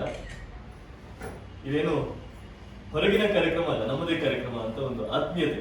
ಯಾಕಂತ ಹೇಳಿದ್ರೆ ರಾಸ ವೆಂಕಟೇಶ್ವರ ಈ ಮಾತಿನ ಮನೆಯಲ್ಲಿ ಇದು ನಮ್ಮ ಪ್ರಕಾಶನದ 2ನೇ ಕಾರ್ಯಕ್ರಮ. ಮತ್ತು ಇಲ್ಲಿ ಕಾರ್ಯಕ್ರಮ ಮಾಡಿದಾಗೆಲ್ಲ ನಮಗೆ ಎಲ್ಲೋ ವೇದಿಕೆಯಲ್ಲಿ, ಎತ್ತರದ ವೇದಿಕೆಯಲ್ಲಿ ನಿಂತು ಮಾತಾಡ್ತಾ ಇದ್ದೇವೆ ಅಂತ ಅನ್ಸೋದಿಲ್ಲ. ನಮ್ಮದೇ ಸ್ನೇಹಿತರ ಜೊತೆಗೆ, ಹಿತೈಷಿಗಳ ಜೊತೆಗೆ ಮಾತಾಡ್ತಾ ಇದ್ದೇವೆ ಅಂತ ಅನ್ಸುತ್ತೆ. ಮತ್ತು ಇವತ್ತಿನ ಕಾರ್ಯಕ್ರಮ ಅದು ಬಹಳ ವಿಶೇಷವಾದದ್ದು. ಕಿರಣ್ ಅಂಕ್ಲೇಕರ್ ಅವರಿಗೂ ಕೂಡ ವಿಶೇಷ ಮತ್ತು ನನಗೂ ವಿಶೇಷ. ಯಾಕೆ ಅಂತ ಹೇಳಿದ್ರೆ ನಾವು ವೇದಿಕೆಗಳಲ್ಲಿ ಬೇರೆ ಬೇರೆ ವಿಚಾರಗಳನ್ನು ಮಾತಾಡ್ತೇವೆ, ರಾಜಕೀಯ, ಅದು ಇದು ಏನೇನೋ ಮಾತಾಡ್ತೇವೆ. ಆದ್ರೆ ನನಗೆ ಬಹಳ ಹತ್ತಿರದ್ದು, ಹೃದಯಕ್ಕೆ ಹತ್ತಿರದ್ದು ಯಾವುದು ಅಂತ ಹೇಳಿದ್ರೆ ಕಾವ್ಯ, ಕವಿತೆ. ಹಾಗಾಗಿ ಕಾವ್ಯದ ಬಗ್ಗೆ ಮಾತಾಡ್ಲಿಕ್ಕೆ ಅವಕಾಶ ಸಿಗುತ್ತೆ ಅನ್ನೋ ಕಾರಣಕ್ಕೆ ನಾನು ಇದನ್ನು ಮಾತ್ರ ತಪ್ಪಿಸಿಕೊಳ್ಳದೆ ಇವತ್ತು ಬಂದಿದ್ದೇನೆ. ಬೆಳಕಿದೆ ಭಯಬೇಡ ಅನ್ನೋ ಒಂದು ಶೀರ್ಷಿಕೆಯನ್ನ ಇಟ್ಟು ಕಿರಣ್ ಅಂಕ್ಲೇಕರ್ ಅವರು ಸುಮಾರು 55 ಕವಿತೆಗಳನ್ನ ಸೇರಿಸಿ ನೇಯ್ದು ನಮ್ಮ ಕೈಗೆ ಕೊಟ್ಟಿದ್ದಾರೆ. ಈ ಶೀರ್ಷಿಕೆಯಲ್ಲೇ ಒಂದು ಕಾವ್ಯ ಇದೆ. ಬೆಳಕಿದೆ ಭಯಬೇಡ ಅನ್ನುವುದೇ ಒಂದು ಕಾವ್ಯಾತ್ಮಕವಾದಂತಹ ಸಾಲು. ಈಗಷ್ಟೇ ಶ್ರೀಪಾದ ಶೆಟ್ಟಿಯವರು ಅವರು ಒಂದು ನ್ಯೂಮನ್ನ ಕವಿತೆಯನ್ನ ನೆನಪು ಮಾಡಿಕೊಂಡ್ರು, ಲೀಡ್ ಕೈಂಡ್ಲಿ ಲೈಟ್ ಅಂತ ಹೇಳಿ ಆ ಕವಿತೆಯನ್ನ ನೆನಪು ಮಾಡಿಕೊಂಡ್ರು. ಮಸುಕಿದಿ ಮಬ್ಬಿನಲ್ಲಿ ಕೈ ಹಿಡಿದು ನಡೆಸೆ ನಾನು. ಮನುಷ್ಯನಿಗೆ ಕಾವ್ಯ ಯಾವಾಗ ಬೇಕಾಗುತ್ತೆ ಅಂದ್ರೆ ತುಂಬಾ ಕತ್ತಲೆಯಲ್ಲಿ ಕೂತಿದ್ದೇನೆ, ನನಗೆ ಮುಂದೆ ದಾರಿ ಗೊತ್ತಾಗ್ತಾ ಇಲ್ಲ, ಗೋಚರಿಸ್ತಾ ಇಲ್ಲ ಅನ್ನೋ ಒಂದು ಗೊಂದಲ, ಸಂದಿಗ್ಧ, ದುಃಖ, ನಿರಾಶೆ ಇತ್ಯಾದಿಗಳು ಕವಿದಾಗ ನಮ್ಗೆ ಕೈ ಹಿಡಿದು ಮುನ್ನಡೆಸುವಂಥದ್ದು ಕಾವ್ಯ. ಅನಂತಮೂರ್ತಿಯವರು ಒಂದು ಸಲ ಹೇಳ್ತಾರೆ, ಅವರು ವೇದಿಕೆಗಳಲ್ಲಿ ನಿರೀಶ್ವರವಾದಿ, ನಾಸ್ತಿಕ ಇತ್ಯಾದೆಲ್ಲ ಅವರಿಗೆ ಹಣೆಪಟ್ಟಿ ಹಚ್ಚುವರು ಬಹಳಷ್ಟು ಮಂದಿ ಇದ್ರು. ಅವರು ಎಡಪಂಥೀಯ ಹಾಗೆ ಹೀಗೆ ಅಂತೆಲ್ಲ ಬಹಳಷ್ಟು ಹಣೆಪಟ್ಟಿ ಹಚ್ಚಿದ್ರು. ಆದ್ರೆ ಅವರು ವೈಯಕ್ತಿಕವಾಗಿ ಒಂದು ಘಟನೆಯನ್ನ ನನ್ನ ಜೊತೆ ಹಂಚಿಕೊಂಡಿದ್ರು. ಒಂದು ಸಲ ಅವರ ಸಂದರ್ಶನವನ್ನು ಮಾಡುವ ಸಂದರ್ಭದಲ್ಲಿ ಒಂದು ಮಾತನ್ನು ಹೇಳಿದ್ರು. ಏನಂತ ಹೇಳಿದ್ರೆ, ಅವರಿಗೆ ಆಸ್ಪತ್ರೆಗೆ ದಾಖಲಾಗಬೇಕಾಗುತ್ತೆ, ಒಂದು ಆರೋಗ್ಯದ ಸಮಸ್ಯೆ ಬರುತ್ತೆ. ಸಮಸ್ಯೆ ಬಂದು ಬಹಳಷ್ಟು ದಿನ ಆಸ್ಪತ್ರೆಯಲ್ಲಿ ಕಳಿಬೇಕಾಗುತ್ತೆ. ನಿಮ್ಗೆ ಗೊತ್ತಿದೆ, ಆಸ್ಪತ್ರೆಗೆ ಹೋದ್ರೆ ನಾವು ಆರೋಗ್ಯವಂತರಾಗಿದ್ದವರಿಗೂ ಕೂಡ ಸ್ವಲ್ಪ ಅನಾರೋಗ್ಯ ಆದ ಹಾಗೆ ಅನಿಸುತ್ತೆ ನಮಗೆ. ಆಸ್ಪತ್ರೆಯ ಪರಿಸರವೇ ಹಾಗೆ. ಅಲ್ಲಿ ಹೋಗಿ ಅವರು ಬಹಳಷ್ಟು ದಿನ ಅಲ್ಲಿ ಆಸ್ಪತ್ರೆಯ ಒಂದು ಹಾಸಿಗೆಯಲ್ಲಿ ಮಲಗಬೇಕಾದಂತಹ ಸಂದರ್ಭದಲ್ಲಿ ಅವರು ಹೇಳಿದ್ರು, ನನಗೆ ಏನೂ ಬೇಡ ಅಂತ ಅನಿಸ್ತು ಜೀವನದಲ್ಲಿ ಎಲ್ಲವೂ ಮುಗೀತು ಅಂತ ಅನಿಸಿತು. ಬಹಳ ನಿರಾಶೆ ಆಯಿತು, ಒಂದು ರೀತಿಯಲ್ಲಿ ಮಂಕು ಕವಿಯಿತು. ಅಂತಹ ಸಂದರ್ಭದಲ್ಲಿ ನಾನು ಹೇಳಿದದ್ದು ಪುರಂದರದಾಸರ ಕೀರ್ತನೆಗಳನ್ನ ಅಂತ. ಪುರಂದರದಾಸರ ಕೀರ್ತನೆಗಳನ್ನ ನಾನು ದಿನನಿತ್ಯ ನಾನು ಹಾಸಿಗೆಯಲ್ಲಿ ಮಗ್ಗುಲು ಬದಲಾಯಿಸಿಕೊಂಡು ನಾನು ಆ ಪುಸ್ತಕವನ್ನು ಹಿಡಿದು ಓದ್ತಾ ಇದ್ದೆ. ಎಷ್ಟೋ ಸಲ ಕಣ್ಣೀರು ಹಾಕಿದ್ದೇನೆ ಅನ್ನೋ ಮಾತನ್ನು ಹೇಳಿದರು. ಕೆಲವು ಸಾಲುಗಳು ನಮಗೆ ನಾರ್ಮಲಿ ಹೀಗೆ ಓದ್ತಾ ಇದ್ರೆ ಏನೋ ಅನ್ಸೋದಿಲ್ಲ, ಖುಷಿಯಾಗಿದ್ದಾಗ ಓದಿದ್ರೆ ಏನೋ ಅನ್ಸೋದಿಲ್ಲ. ಆದ್ರೆ ನಾವು ತುಂಬಾ ಬೇಸರದಲ್ಲಿದ್ದಾಗ, ತುಂಬಾ ದುಃಖದಲ್ಲಿದ್ದಾಗ ಯಾವುದೋ ಒಂದು ಸಾಲನ್ನು ಓದಿದಾಗ ಕಣ್ಣೀರೇ ಬಂದ್ಬಿಡುತ್ತೆ. ಅಯ್ಯೋ, ಇದು ನನ್ನ ಜೀವನದಲ್ಲಿ ನಡೀತಾ ಇರೋದನ್ನೇ ಕವಿ ಹೇಳ್ತಾ ಇದ್ದಲ್ಲ ಅಂತ ಅನಿಸ್ಬಿಡುತ್ತೆ.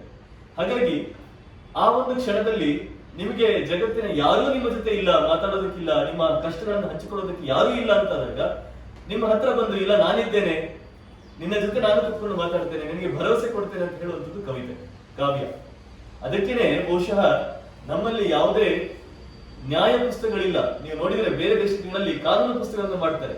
ಇಂತಿಂತ ಏನು ಕೆಲಸ ಮಾಡಿದ್ರೆ, ತಪ್ಪು ಮಾಡಿದ್ರೆ ಇಂತಿಂತ ಶಿಕ್ಷೆ ಅಂತ ಹೇಳಿ ಕಾನೂನು ಪುಸ್ತಕ ಮಾಡ್ತಾರೆ. ನಮ್ಮಲ್ಲಿ ಕಾನೂನು ಪುಸ್ತಕ ಮಾಡ್ಲೇ ಇಲ್ಲ.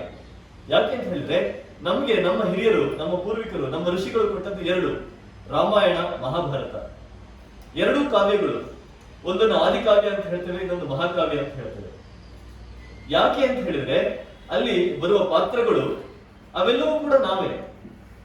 ಅದು ನಮ್ಮಲ್ಲೇ, ನಮ್ಮ ಒಳಗೇನೆ ಒಬ್ಬ ರಾಮ ಇದ್ದಾನೆ, ನಮ್ಮ ಒಳಗೆ ಒಬ್ಬ ರಾವಣ ಇದ್ದಾನೆ, ನಮ್ಮ ಒಳಗೆ ಒಬ್ಬ ದ್ರೌಪದಿ ಇದ್ದಾಳೆ, ನಮ್ಮ ಒಳಗೆ ಒಬ್ಬ ಅರ್ಜುನ ಇದ್ದಾನೆ. ಪ್ರತಿಯೊಬ್ಬರಲ್ಲೂ ಪ್ರತಿಯೊಂದು ಕೂಡ ನಮ್ಮ ಒಳಗೆ ಇದೆ. ಒಂದು ಕ್ಷಣದಲ್ಲಿ ನಾವು ರಾಮ ಆಗ್ತೇವೆ, ಇನ್ನೊಂದು ಕ್ಷಣದಲ್ಲಿ ರಾವಣ ಆಗ್ತೇವೆ, ಇನ್ನೊಂದು ಕ್ಷಣದಲ್ಲಿ ಹನುಮಾನ್ ಆಗ್ತೇವೆ.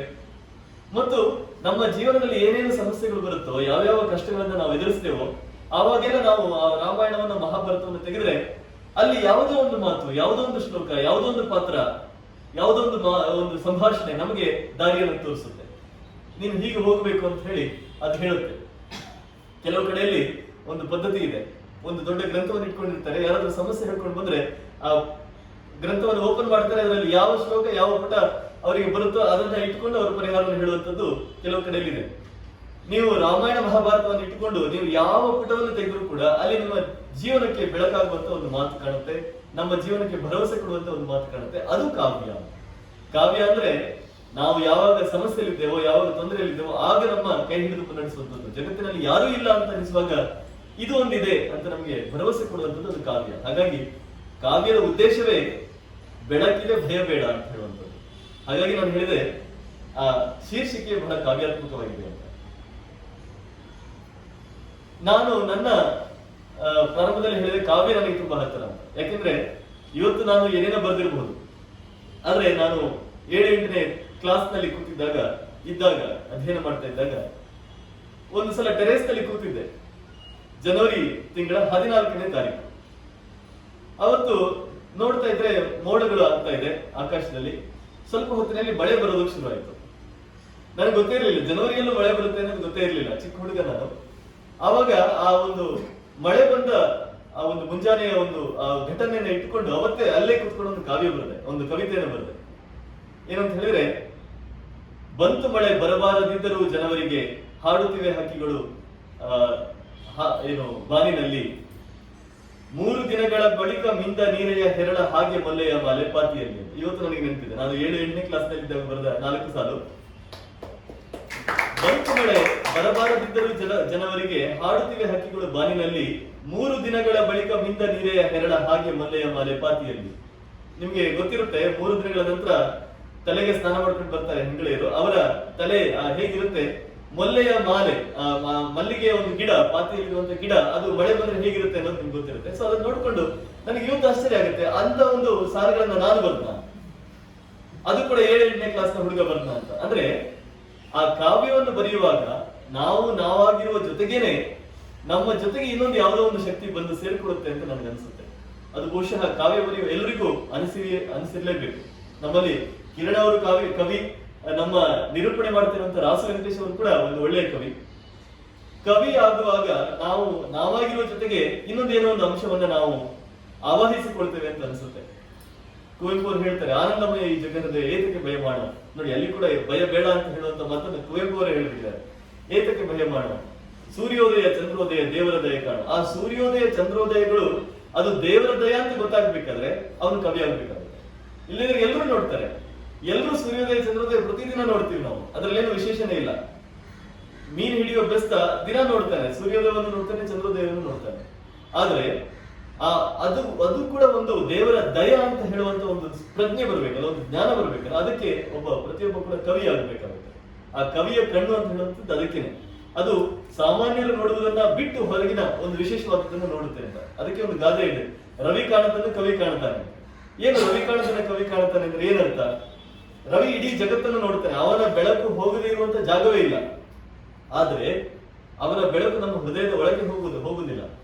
ನಮ್ಮ ಮುಖದ ಮೇಲೆ ಬೀಳುವುದು, ನಮ್ಮ ಮೈ ಮೇಲೆ ಬೀಳುವುದು ಸೂರ್ಯನ ಬೆಳಕು. ನಮ್ಮ ಹೃದಯದ ಒಳಗೆ ಹೋಗ್ಬೇಕಾದ್ರೆ ಕವಿ ಬೇಕು. ಕವಿ ಎಲ್ಲಿ ಸೂರ್ಯನ ಬೆಳಕು ಹೋಗೋದಕ್ಕೆ ಸಾಧ್ಯ ಇಲ್ವೋ, ಆ ಒಂದು ಅಂತರಂಗ ಏನಿದೆ, ಅಂತರಂಗದ ಜಗತ್ತೇನಿದೆ, ಅದರ ಒಳಗಡೆ ಕವಿ ಹೋಗ್ತಾನೆ, ಕವಿ ಆ ಭಾವನೆಗಳನ್ನು ನೋಡ್ತಾನೆ. ನನಗೆ ಕವಿ ಅಂತ ಹೇಳುವಾಗ ನರಸಿಂಹಸ್ವಾಮಿ ಅವರ ಮಾತುಗಳನ್ನ ಹೇಳಿದ್ರೆ ಅದು ಮುಂದಕ್ಕೆ ಹೋಗೋದಕ್ಕೆ ಸಾಧ್ಯವೇ ಇಲ್ಲ. ಅವರ ಒಂದು ಬಹಳ ಪ್ರಸಿದ್ಧವಾದ ಕವಿತೆ ಇದೆ, ಅನೇಕ ಪ್ರಸಿದ್ಧ ಕವಿತೆಗಳನ್ನು ಬರೆದಿದ್ದಾರೆ. ಅದರಲ್ಲಿ ಒಂದು ಕವಿತೆ ಶಾನುಭೋಗರ ಮಗಳು ಅಂತ ನೀವೆಲ್ಲ ಬಹಳಷ್ಟು ಮಂದಿ ಕೇಳಿರ್ತೀರ. ಶಾನುಭೋಗರ ಮಗಳು, ತಾಯಿ ಇಲ್ಲದ ಹುಡುಗಿ, ರತ್ನದಂತಹ ಹುಡುಗಿ ಊರಿಗೆಲ್ಲ, ಬಲುಜಾಣೆ ಗಂಭೀರೆ, ಹೆಸರು ಸೀತಾದೇವಿ, 12 ತುಂಬಿಹುದು ಮದುವೆ ಇಲ್ಲ ಅಂತ ಒಂದು ಪದ್ಯ ಬರೀತಾರೆ. ನಾವೆಲ್ಲ ಸ್ಕೂಲಲ್ಲಿ ಇರ್ಬೇಕಾದ್ರೆ ಹಾಡು ಹೇಳಿ ಪ್ರೈಸ್ ತಗೋತಾ ಇದ್ವಿ. ಅವಾಗೆಲ್ಲ ಬರೀ ಹಾಡು ಹೇಳೋದಷ್ಟೇ, ಆದ್ರೆ ಅದರ ಕವಿಯ ಧ್ವನಿ ಏನಿದೆ ಅನ್ನೋದು ಇವತ್ತು ನಮ್ಗೆ ಗೊತ್ತಾಗ್ತಾ ಇದೆ.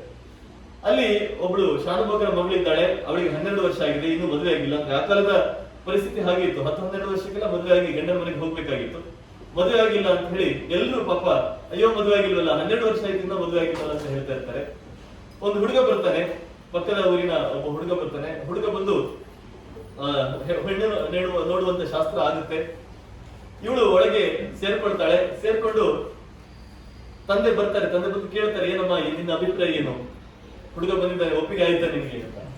ಅವಳು ಹೇಳ್ತಾಳೆ, ವೈದಿಕರ ಮನೆಗಳಲ್ಲಿ ಊಟ ಹೊತ್ತಾಗುವುದು ಒಳ್ಳೆಯದೆಂದಳು ಸೀತೆ ಕೋಣೆಯೊಳಗೆ. ಕೋಣೆಯೊಳಗೆ ಅವಳು ಹೇಳ್ತಾಳೆ, ವೈದಿಕರ ಮನೆಗಳಲ್ಲಿ ಊಟ ಹೊತ್ತಾಗುತ್ತಪ್ಪ, ನನಗೆ ಬೇಡ ಇದು ಅಂತ. ತಂದೆಗೆ ಇದೆಲ್ಲ ಅರ್ಥ ಆಗದಿರುವಂತ ವಿಚಾರ ಅಲ್ಲ. ಏನು ಊಟ ಹೊತ್ತಾಗುತ್ತೆ ಅಂತ ಯಾರು ಕೂಡ ಹುಡುಗ ಬೇಡ ಅಂತ ಹೇಳಲ್ಲ. ಆದ್ರೆ ಅವಳ ಸೂಕ್ಷ್ಮ ಮನಸ್ಸು ಏನು ಅನ್ನೋದು ತಂದೆಗೆ ಅರ್ಥ ಆಗುತ್ತೆ. ವೈದಿಕರ ಮನೆಗಳಲ್ಲಿ ಊಟ ಹೊತ್ತಾಗುತ್ತಪ್ಪ, ಹಾಗಾಗಿ ನನಗೆ ಬೇಡ ಅಂತ ಅವಳು ಹೇಳಿದಾಳೆ. ಹೊರಗಡೆ ಬಂದು ಹಾಗೆ ಹೇಳೋ ಹಾಗಿಲ್ಲ, ನಿಮ್ಮ ಮನೇಲಿ ಊಟ ಹೊತ್ತಾಗುತ್ತೆ ಹಾಗಾಗಿ ನಾವು ಹೆಣ್ಣು ಕೊಡಲ್ಲ ಅಂತ ಹೇಳಕ್ಕಾಗಲ್ಲ. ಅವ್ರೇನ್ ಹೇಳ್ತಾರೆ, ದೀಪ ಆರಿ ಹೋಯ್ತು ಅಂತ ಹೇಳ್ತಾರೆ. ನೋಡಿ, ಇದೆಲ್ಲ ಪ್ರತಿಯೊಂದು ಸಾಲು ಕೂಡ ಕಾವ್ಯ. ಅಂದ್ರೆ ನಮ್ಮ ಹಿಂದಿನ ತಲೆಮಾರಿನಲ್ಲಿ ಹೇಗೆ ಜನ ಕಾವ್ಯವನ್ನೇ ಮಾತಾಡ್ತಾ ಇದ್ರು ಅಂತ. ನಾವಿವತ್ತು ಅದನ್ನ ಶುಭಶಕುನ ಅಪಶಕುನ ಇತ್ಯಾದೆಲ್ಲ ಹೇಳ್ತೇವೆ. ಅಪಶಕುನ ಅಂದ್ರೆ ಮೌಢ್ಯ ಅಂತ ಇವತ್ತೆಲ್ಲ ಕೆಲವು ಏನು ಪ್ರಗತಿಪರ ಚಿಂತಕರೆಲ್ಲ ಹೇಳ್ತಾರೆ. ಅಪಶಕುನ ಅನ್ನೋದು ಮೌಢ್ಯ, ಶುಭಶಕುನ ಅನ್ನೋದು ಮೌಢ್ಯ ಅಲ್ಲ. ಅದು ಆಗಿನ ಕಾಲದ ವ್ಯಕ್ತಿಗಳು ಕಾವ್ಯದ ಭಾಷೆಯಲ್ಲಿ ಮಾತಾಡ್ತಾ ಇದ್ದಿದ್ದು. ಅವ್ರು ಬಂದು ಹೇಳ್ತಾರೆ, ಇಲ್ಲ ಒಳಗಡೆ ದೀಪ ಆರ್ಹೋಯ್ತು, ಹಾಗಾಗಿ ನಾವು ಇದು ಶುಭಶಕುನ ಅಲ್ಲ, ಹಾಗಾಗಿ ಹೆಣ್ಣು ಕೊಡಕ್ಕಾಗಲ್ಲ. ನೋಡಿ, ದೀಪ ಆರ್ಹೋಯ್ತು, ನಾವು ಕೊಡಕ್ಕಾಗಲ್ಲ ಅಂತಂದ್ರೆ ಯಾರು ಕೂಡ ಒತ್ತಾಯ ಮಾಡೋದಿಲ್ಲ. ಸರಿ ಅಂತ ಹೇಳ್ಕೊಂಡು ನಮಸ್ಕಾರ ಮಾಡಿ ಹೊರಡ್ತಾರೆ. ಮರು ದಿವಸ ಆ ಹುಡುಗಿಯನ್ನ ಅವಳ ಗೆಳತಿಯರು ಬಂದು ಕೇಳ್ತಾರೆ, ಯಾಕೆ ಏನಾಯ್ತು, ನಿನ್ನೆ ಹುಡುಗ ನೋಡೋದಕ್ಕೆ ಬಂದಿದ್ನಲ್ಲ, ಏನಾಯ್ತು ಅಂತ. ಆಗ ಅವಳು ಹೇಳ್ತಾಳೆ, ಅವನು ಹುಡುಗ ಬಂದಿದ್ದವನು ಏನು, ನನ್ನ ಕೂದಲಿಗಿಂತ ಕಪ್ಪು ಎಂದು. ಅವನು ಎಷ್ಟು ಕಪ್ಪು ಅಂತ ಹೇಳಿದ್ರೆ ನನ್ನ ಕೂದಲಿಗಿಂತ ಕಪ್ಪು ಅಂತ. ಹಾಗೆ ಹೇಳಿ ಅವಳು ತಾನು ನಿರಾಕರಿಸಿದೆ ಅನ್ನೋ ಮಾತನ್ನು ಹೇಳ್ತಾಳೆ. ಆದ್ರೆ ಇಲ್ಲಿ ನಿಜವಾಗಿ ಕಾವ್ಯ ಎಲ್ಲಿದೆ ಅಂತ ಹೇಳಿದ್ರೆ 3 ರೀಸನ್ ಬಂತು ನೋಡಿ. ಒಂದು ಹುಡುಗ ಬೇಡ ಅಂತ ಹೇಳೋದಕ್ಕೆ ಅವಳು ವೈದಿಕರ ಮನೆಗಳಲ್ಲಿ ಊಟ ಹೊತ್ತಾಗುತ್ತೆ ಅಂತ ಹೇಳಿದ್ರು ತಂದೆಗೆ. ಆಮೇಲೆ ತಂದೆ ಹೇಳಿದ್ರು, ದೀಪ ಆರು ಹೋಯ್ತು, ಹಾಗಾಗಿ ಕೊಡಕ್ಕಾಗಲ್ಲ ಅಂತ. ಮರುದಿವಸ ಇವಳು ಹೇಳ್ತಾಳೆ, ನನ್ನ ಕೂದಲಿಗಿಂತ ಆ ಹುಡುಗ ಕಪ್ಪಾಗಿದ್ದ, ಹಾಗಾಗಿ ಬೇಡ ಅಂತ ಹೇಳಿದೆ ಅಂತ. ಆದರೆ ಆ ಹುಡುಗಿಯ ನಿಜವಾದ ಭಾವನೆ ಏನು ಅನ್ನೋದು ಕೊನೆಗೂ ನಮ್ಗೆ ಗೊತ್ತಾಗಲ್ಲ. ಅವಳು ತಂದೆಗೆ ಹೇಳಿದ ರೀಸನ್ ಗೊತ್ತಾಗುತ್ತೆ, ಗೆಳತಿಯರಿಗೆ ಹೇಳಿದ ರೀಸನ್ ಗೊತ್ತಾಗುತ್ತೆ. ಆದ್ರೆ ನಿಜವಾಗಿ ಅವಳಿಗೊಂದು ರೀಸನ್ ಇರುತ್ತೆ, ಮನಸ್ಸಿನ ಒಳಗೆ ಇನ್ನೊಂದು ರೀಸನ್ ಇರುತ್ತೆ. ಅದನ್ನು ಯಾವತ್ತೂ ಅವಳು ಹೇಳೋದಿಲ್ಲ. ಕಾವ್ಯ ಅನ್ನೋದು ಅದನ್ನ ನರಸಿಂಹಸ್ವಾಮಿ ಅವರು ಹೇಳ್ಬೋದಾಗಿತ್ತು, ಇವರಿಗೆಲ್ಲರಿಗೆ ಈ ತರ ರೀಸನ್ ಕೊಟ್ಲು, ಅವಳ ಮನಸ್ಸಿನಲ್ಲಿ ಹೀಗಿತ್ತು ಅಂತ ಹೇಳ್ಬೋದಾಗಿತ್ತು. ಹೇಳಲ್ಲ. ಯಾಕೆ ಹೇಳಲ್ಲ ಅಂದ್ರೆ, ಕಾವ್ಯ ಅನ್ನೋದು ಅದು ಒಂದಷ್ಟನ್ನು ಹೇಳದೆ ಉಳಿಸಬೇಕು. ಹೇಳದೆ ಉಳಿಸಿದ್ರೆ ಕಾವ್ಯ. ಯಾಕಂದ್ರೆ ಪ್ರತಿಯೊಬ್ಬ ಓದುಗನಲ್ಲೂ ಕೂಡ ಕಾವ್ಯ ಮತ್ತೆ ಬೆಳೆಯಬೇಕು. ಎಲ್ಲವನ್ನೂ ಹೇಳಿಬಿಟ್ರೆ ಅದು ಏನು ಒಂದು ಭಾಷಣ ಆಗ್ಬಿಡ್ತದೆ, ರಾಜಕೀಯ ಭಾಷಣ. ಈ ಮ್ಯಾನಿಫೆಸ್ಟೋ ಅಂತ ಮಾಡ್ತಾರಲ್ಲ, ಪ್ರಣಾಳಿಕೆ, ಚುನಾವಣೆಗೆ ಪ್ರಣಾಳಿಕೆ ಮಾಡ್ತಾರೆ. ಏನ್ ಮಾಡ್ತಾರೆ, ಎಲ್ಲವನ್ನೂ ಹೇಳ್ತಾರೆ. ಅವ್ರು ಮಾಡೋದು, ಮಾಡದೇ ಇರುವಂತದ್ದು, ಮಾಡ್ಲಿಕ್ಕೆ ಆಗದೆ ಇರುವಂತದ್ದು ಎಲ್ಲವನ್ನೂ ಹೇಳ್ತಾರೆ. ನಾವು ಇಷ್ಟು ಕೆಜಿ ಅಕ್ಕಿ ಕೊಡ್ತೇವೆ, ಇಷ್ಟು ಕೆಜಿ ಸಕ್ಕರೆ ಕೊಡ್ತೇವೆ, ಎಲ್ರಿಗೂ ಚಿನ್ನದ ಮನೆ ಕಟ್ಟಿ ಕೊಡ್ತೇವೆ ಅಂತ ಹೇಳ್ತಾರೆ. ಅದು ಮಾಡ್ಲಿಕ್ಕೆ ಆಗದಿರುವಂತದ್ದನ್ನು ಹೇಳ್ತಾರೆ, ಅದು ಮ್ಯಾನಿಫೆಸ್ಟೋ. ಆದ್ರೆ ಹೇಳದೆ ಉಳಿಸುವುದು ಕಾವ್ಯ.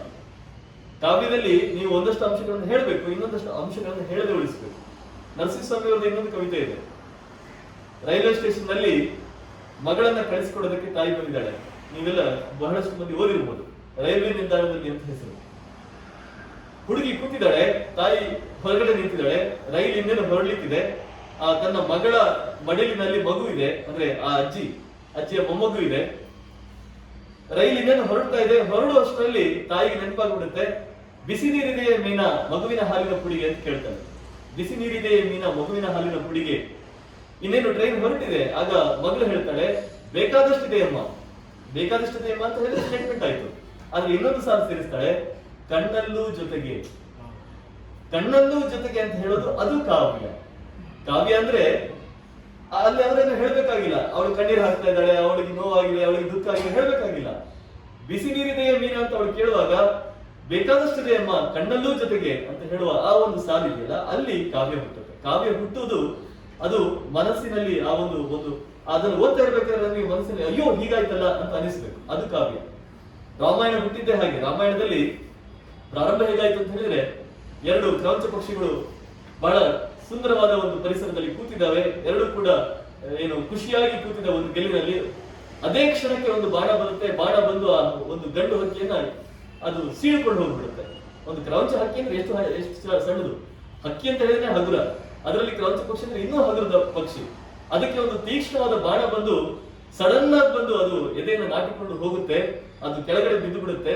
ಹೆಣ್ಣು ಕೂಗೋದಕ್ಕೆ ಶುರು ಮಾಡುತ್ತೆ, ಆರ್ತನಾದ ಕೊಡೋದಕ್ಕೆ ಶುರು ಮಾಡುತ್ತೆ.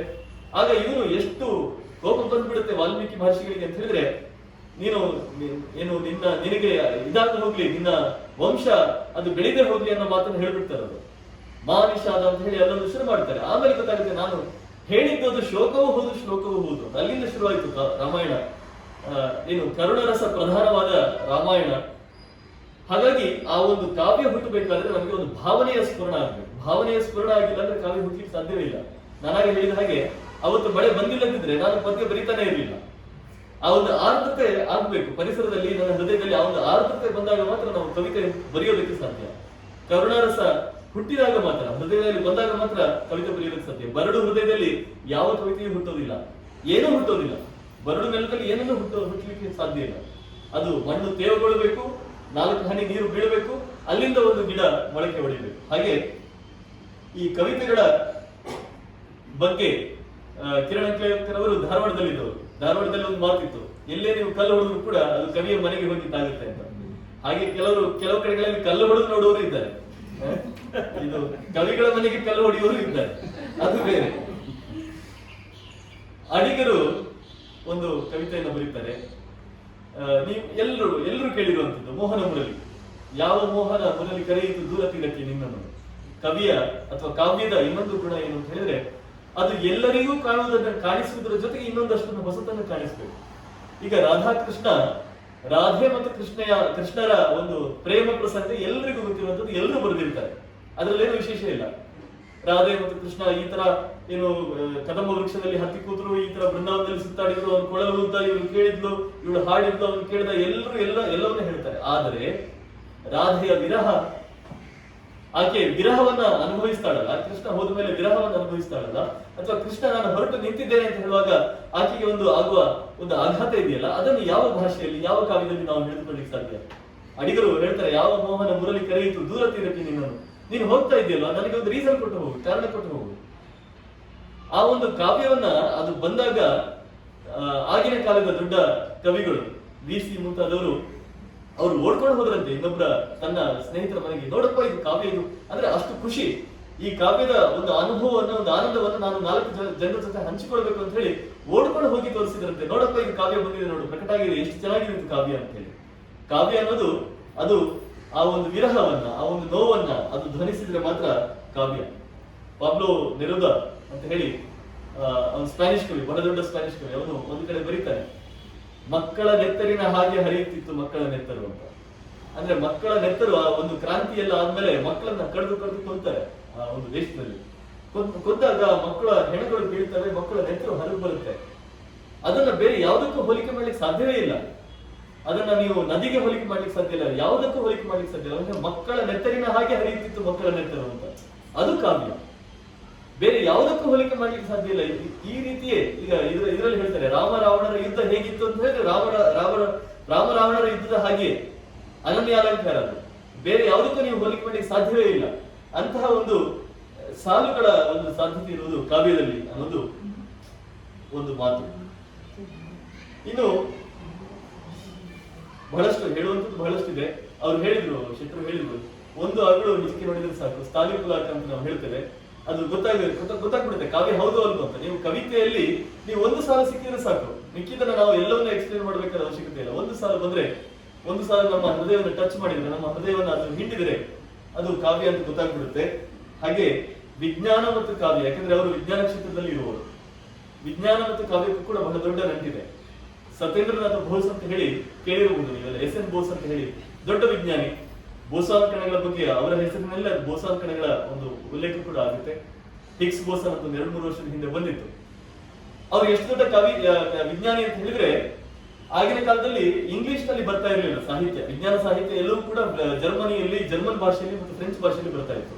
ಹಾಗಾಗಿ ವಿಜ್ಞಾನದಲ್ಲಿ ಸಂಶೋಧನೆ ಮಾಡುವವರು ಉನ್ನತ ಅಧ್ಯಯನ ಮಾಡಬೇಕಾದ್ರೆ, ದೊಡ್ಡದೇನೋ ಏನನ್ನೋ ರಿಸರ್ಚ್ ಪೇಪರ್ ನ ಓದಬೇಕಾದ್ರೆ ಇಂಗ್ಲಿಷ್ ಅಲ್ಲಿ ಬರ್ತಾ ಇರಲಿಲ್ಲ, ಅವರು ಜರ್ಮನ್ ಮತ್ತು ಫ್ರೆಂಚ್ ಭಾಷೆಯನ್ನು ಅಧ್ಯಯನ ಮಾಡಬೇಕಾಗಿತ್ತು. ಇವರು ಅಧ್ಯಯನ ಮಾಡಿದ್ರು ಆ ಕಾಲದಲ್ಲಿ. ಎಷ್ಟು ಅಧ್ಯಯನ ಮಾಡಿದ್ರು ಅಂದ್ರೆ, ಆ ಭಾಷೆಯನ್ನ ಫ್ರೆಂಚ್ ಭಾಷೆಯಲ್ಲಿದ್ದ ಕಾದಂಬರಿಗಳನ್ನೆಲ್ಲ ಅನುವಾದ ಮಾಡ್ಲಿಕ್ಕೆ ಶುರು ಮಾಡಿದ್ರು, ಜರ್ಮನ್ ಭಾಷೆಯಲ್ಲಿದ್ದ ಪದ್ಯಗಳನ್ನೆಲ್ಲ ಅನುವಾದ ಮಾಡ್ಲಿಕ್ಕೆ ಶುರು ಮಾಡಿದ್ರು. ಅವರ ಪದ್ಯಗಳು ಬಂಗಾಳಿ ಸಾಹಿತ್ಯ ಪತ್ರಿಕೆಗಳಲ್ಲಿ ಬರ್ತಾ ಇತ್ತು. ಬಂಗಾಳದ ಸಾಹಿತ್ಯ ಸಮ್ಮೇಳನದ ಅಧ್ಯಕ್ಷರಾಗಿದ್ರು ಎಸ್.ಎನ್. ಬೋಸ್.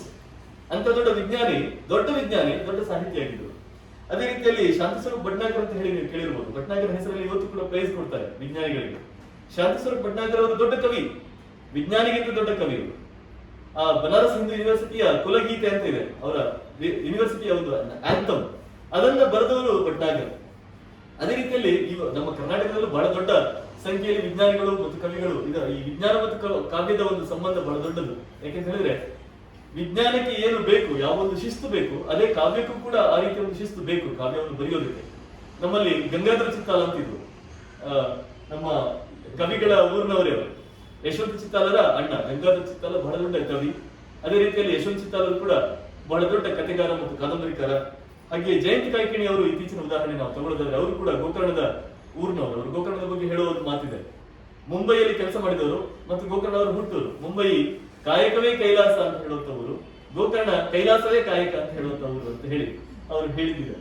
ಹೀಗೆ ಈ ಎಲ್ಲ ವಿಚಾರಗಳನ್ನ ನಾವು ನೋಡಿದಾಗ ಕಾವ್ಯ ಅಂತ ಹೇಳುವಂಥದ್ದು ಅದು ದೀಪವು ನಿನ್ನದೇ, ಗಾಳಿಯು ನಿನ್ನದೇ, ಆರದಿರಲಿ ಬೆಳಕು ಅಂತ ಹೇಳುವಂಥದ್ದು ಕಾವ್ಯ.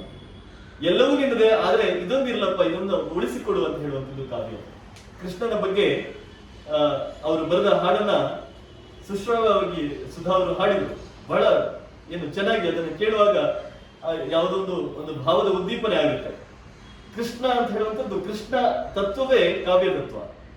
ನಮ್ಮಲ್ಲಿ ನೋಡಿ, ಹೊರಗಿನ ದೇಶಗಳಲ್ಲಿ ಪವಿತ್ರ ಗ್ರಂಥಗಳನ್ನು ಬರೆದ್ರು, ಹೋಲಿ ಬುಕ್ಗಳನ್ನು ಬರೆದ್ರು. ಹೋಲಿ ಬುಕ್ಕಿನಲ್ಲಿ ಏನ್ ಹೇಳ್ತಾರೆ, ನೀನ್ ಹೀಗೆ ಮಾಡು, ಹೀಗೆ ಮಾಡಬೇಡ, ಇದನ್ನು ಮಾಡು, ಇದನ್ನು ಮಾಡಬೇಡ, ಇದನ್ನ ಆಚರಣೆ ಮಾಡು, ಇದನ್ನ ಆಚರಣೆ ಮಾಡಬೇಡ. ಪ್ರತಿಯೊಂದಕ್ಕೂ ಕೂಡ ವಿಧಿ ನಿಷೇಧ ಪ್ರತಿಯೊಂದನ್ನು ಹೇಳ್ತಾ ಅವರ ಬದುಕನ್ನು ರೂಪಿಸ್ತಾರೆ. ಅವರ ಬದುಕನ್ನ ಒಂದು ರೀತಿಯಲ್ಲಿ ಕಟ್ಟುಪಾಡು ಹಾಕಿ ಕೂರಿಸ್ತಾರೆ.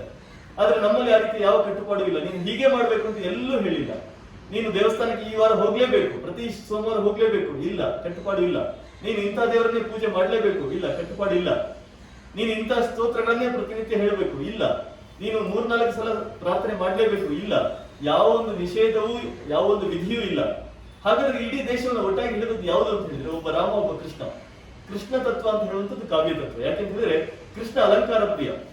ಕಾವ್ಯದಲ್ಲಿ ಅಲಂಕಾರ ಇರಬೇಕು, ಕಾವ್ಯದಲ್ಲಿ ಅದನ್ನು ಚಂದ ಕಾಣಿಸಬೇಕು, ಅದನ್ನು ಅಲಂಕಾರ ಮಾಡಬೇಕು, ಅದಕ್ಕೆ ಸ್ವಲ್ಪ ಮೇಕಪ್ ಮಾಡಬೇಕು. ಕಾವ್ಯಕ್ಕೆ ಕಾವ್ಯ ಅಲಂಕಾರವನ್ನು ಬಯಸ್ತದೆ, ಕಾವ್ಯ ಸೌಂದರ್ಯವನ್ನು ಬಯಸ್ತದೆ, ಕಾವ್ಯ ನಾಲ್ಕು ಜನರ ಮನಸ್ಸಿಗೆ ತಟ್ಟಬೇಕು ಅಂತ ಅದು ಕಾವ್ಯ ಬಯಸ್ತಾ ಇರ್ತದೆ. ನಾವೆಲ್ಲರೂ ಕವಿಗಳೆಲ್ಲರೂ ಕೂಡ ನಮಗಾಗಿ ಕವಿತೆಯನ್ನು ಬರೆಯುವುದರ ಜೊತೆಗೆ 4 ಜನಕ್ಕೆ ಸಿಗಲಿ ಅಂತ ಕೂಡ ಕಾವ್ಯವನ್ನು ಬರೀತಾರೆ. ನಮ್ಮದು ಹರಿದಾಸರ ಪರಂಪರೆ, ಹಾಡುಗಳನ್ನು ಹಾಡ್ತಾ ಅವರು ಹೋಗ್ತಾ ಇದ್ರು. ಭಾಗವತರು ಹಾಡುಗಳನ್ನು ಹಾಡ್ತಾ ಹೋಗ್ತಾ ಇದ್ರು. ಅದೇ ರೀತಿಯಲ್ಲಿ ಕವಿ ಅವನು ಕೇವಲ ತನಗಾಗಿ ಅಲ್ಲ, ಸಮಾಜಕ್ಕೋಸ್ಕರ ಬದುಕುವಂತ ಕವಿ. ಅವನು ಸಮಾಜಕ್ಕೋಸ್ಕರ ಮುಡುಪಾಗಿರುವಂತ ಜೀವ. ಹಾಗಾಗಿ ಅವನು ಕಾವ್ಯವನ್ನು ಬರೀತಾನೆ. 4 ಜನಕ್ಕೆ ಇಷ್ಟ ಆಗ್ಬೇಕು. ಕೃಷ್ಣ ತತ್ವ ಕೂಡ ಅದೇ, 4 ಜನಕ್ಕೆ ಇಷ್ಟ ಆಗ್ಬೇಕು. ಸ್ವಲ್ಪ ಅಲಂಕಾರ ಇರಬೇಕು, ಅದರಲ್ಲಿ ಸ್ವಲ್ಪ ಭಾಷೆ ಸೌಂದರ್ಯ ಇರಬೇಕು. ನಮ್ಮಲ್ಲಿ ಕನ್ನಡ ಹೊಸ ಕಾವ್ಯದ ಒಂದು ಚರಿತ್ರೆ ಶುರುವಾಗುವುದು ಕುವೆಂಪು ಮತ್ತು ಬೇಂದ್ರೆ. ಕುವೆಂಪು ಅವರು ಕೊಳಲು ಅಂತ ಬರೀತಾರೆ. ಅವರ ಮೊದಲ ಕವನ ಸಂಕಲನದ ಹೆಸರು ಕೊಳಲು, ಕುವೆಂಪು ಅವರು. ಬೇಂದ್ರೆ ಅವರ ಮೊದಲ ಕವನ ಸಂಕಲನದ ಹೆಸರು ಗರಿ. ಗರಿ ಮತ್ತು ಕೊಳಲು ಇದೇನೂ ಇಲ್ಲ, ಇದು ಕೃಷ್ಣ ತತ್ವ. ಹಾಗಾಗಿ ಕಾವ್ಯ ಅಂದ್ರೆ ಕೃಷ್ಣ, ಕೃಷ್ಣ ಅಂದ್ರೆ ಕಾವ್ಯ. ಅದರ ಬಗ್ಗೆ ಒಂದು ಕವಿತೆಯನ್ನು ಬರೆದು ಅದನ್ನ ಹಾಡಿಸಿದ್ದಾರೆ. ಬಹಳ ಅದ್ಭುತವಾದ ಒಂದು ಇದು ಸಿಕ್ಕಿದೆ, ಯಾವುದೊಂದು ಒಂದು ಪ್ರಾರಂಭ ಸಿಕ್ಕಿದೆ ಅಂತ ಹೇಳ್ಬೋದು. ಇನ್ನಷ್ಟು ಕವಿತೆಗಳನ್ನ ಕಿರಣ್ ಅವರು ಬರೀಬೇಕು, ಅವುಗಳನ್ನು ಮತ್ತಷ್ಟು ಜನರಿಗೆ ಮುಟ್ಟಿಸುವ ಕೆಲಸವನ್ನು ಕೂಡ ಮಾಡಬೇಕು. ಅದಕ್ಕೆ ನಾವು ಇದ್ದೇವೆ, ಮುಟ್ಟಿಸುವ ಕೆಲಸವನ್ನು ಕೂಡ ನಾವು ಮಾಡ್ಲಿಕ್ಕೆ ಇದ್ದೇವೆ. ಆ ರೀತಿಯಲ್ಲಿ ಕಾವ್ಯದ ಒಂದು ಪ್ರಯಾಣ ಆಗಲಿ. ಯಾಕೆಂತ ಹೇಳಿದ್ರೆ ಕಾವ್ಯ ಇರುವಷ್ಟು ದಿನ ನಾವು ಒಬ್ಬಂಟಿಗರಲ್ಲ. ಕಾವ್ಯ ಇರುವಷ್ಟು ದಿನ ನಮ್ಮ ಜೊತೆ ಒಂದು ಸಂಗಾತಿ ಇದ್ದ ಹಾಗೆ. ನಮ್ಮ ಕಷ್ಟದಲ್ಲಿ ಅದು ನಮ್ಮನ್ನ ಮುನ್ನಡೆಸ್ತದೆ, ನಮ್ಮ ಕತ್ತಲಿನ ದಾರಿಯಲ್ಲಿ ಅದು ಬೆಳಕನ್ನ ತೋರಿಸ್ತದೆ. ಹಾಗಾಗಿ ಆ ಬೆಳಕನ್ನ ತೋರಿಸುವ ಕೆಲಸವನ್ನ ಕಿರಣ್ ಅವರು ಮಾಡ್ತಾ ಹೋಗ್ಲಿ. ಯಾಕೆಂದ್ರೆ ಕವಿತೆ ಅಂತ ಹೇಳುವಂಥದ್ದು ಕತ್ತಲ ಮೊಟ್ಟೆಯನ್ನು ಒಡೆದು ಹೊರಬಂದ ಬೆಳಕಿನ ಮರಿ ಅಂತ ಒಬ್ರು ಬರೆದಿದ್ದಾರೆ. ಕತ್ತಲ ಮೊಟ್ಟೆಯನ್ನು ಒಡೆದು ಹೊರಬಂದ ಬೆಳಕಿನ ಮರಿ. ಆ ಬೆಳಕಿನ ಮರಿಗಳನ್ನ ಮತ್ತೆ ಅವರು ಇದು ಪ್ರಥಮ ಪ್ರಸವ ಅಂತ ಹೇಳಿದ್ರು. ಇನ್ನಷ್ಟು ಪ್ರಸವಗಳನ್ನ, ಇನ್ನಷ್ಟು ಮಕ್ಕಳನ್ನ ಹೆರಲಿ ಅಂತ ಹೇಳ್ತಾ ನನ್ನ ಮಾತನ್ನು ಮುಗಿಸ್ತೇನೆ. ಕೇಳಿದ ತಾಳ್ಮೆಯಿಂದ ಕೇಳಿದ ಎಲ್ಲರಿಗೂ ಕೂಡ ನನ್ನ ನಮಸ್ಕಾರ.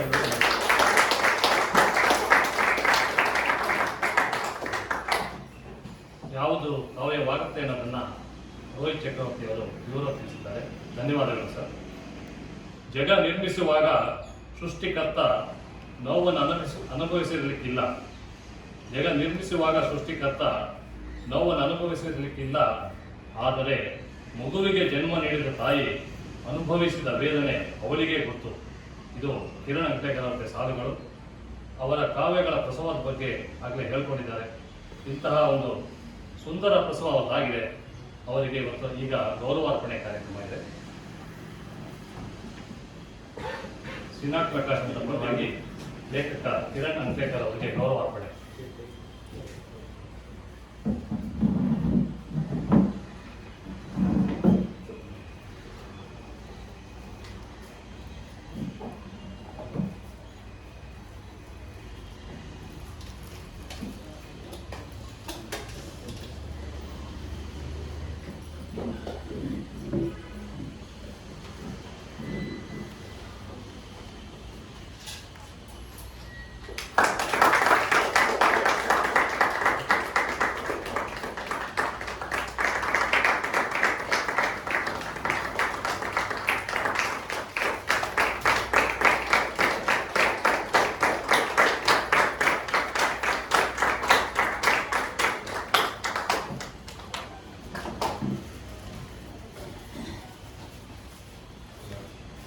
ಧನ್ಯವಾದಗಳು ಸರ್.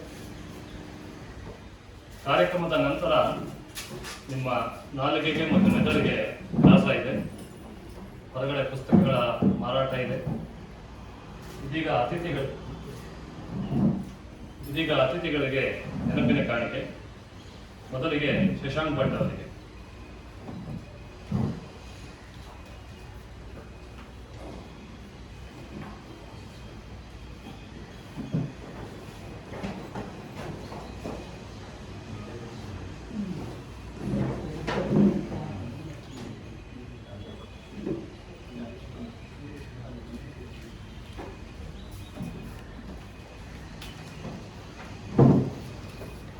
ಶಶಾಂಕ್ ಭಟ್, ಸಿನಾಕ್ ಪ್ರಕಾಶ್, ಶ್ರೀಯುತ ರೋಹಿತ್ ಚಕ್ರವರ್ತಿ ಅವರು,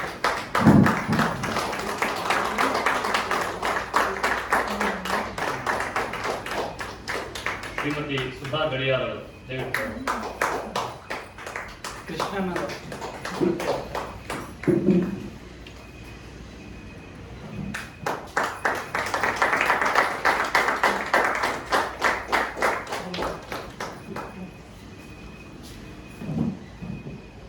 ಬೆಳಕಿದೆ ಭಯ ಬೇಡ ಈ ಕೃತಿ ಲೋಕಾರ್ಪಣೆ ಕಾರ್ಯಕ್ರಮ ಇದೀಗ ಮುಗಿತಾ ಇದೆ. ಈ ಕಾರ್ಯಕ್ರಮದಲ್ಲಿ ಪಾಲ್ಗೊಂಡು ಕೃತಿಯನ್ನು ಬಿಡುಗಡೆ ಮಾಡಿದಂತಹ ಶ್ರೀ ರೋಹಿತ್ ಚಕ್ರವರ್ತಿ ಅವರಿಗೆ, ಲೇಖಕರಾದ ಕಿರಣ್ ಅಂಕಲೇಕರ್ ಅವರಿಗೆ, ಶಶಾಂಕ್ ಭಟ್ ಅವರಿಗೆ ಹಾಗೂ ನಿಮ್ಮೆಲ್ಲರಿಗೂ ವಂದನೆಗಳನ್ನು ಅರ್ಪಿಸ್ತಾ ಇದ್ದೇನೆ. ಮನಸ್ಸುಗಳ ಸಂವಹನಕ್ಕೆ ಮಾತಿನ ಮನೆ ಸದಾ ಸಿದ್ಧ ಅಂತ ಹೇಳಿ ಇವತ್ತಿನ ಈ ಕಾರ್ಯಕ್ರಮ ಮುಗಿಸ್ತಾ ಇದ್ದೇವೆ. ಎಲ್ಲರಿಗೂ ನಮಸ್ಕಾರ.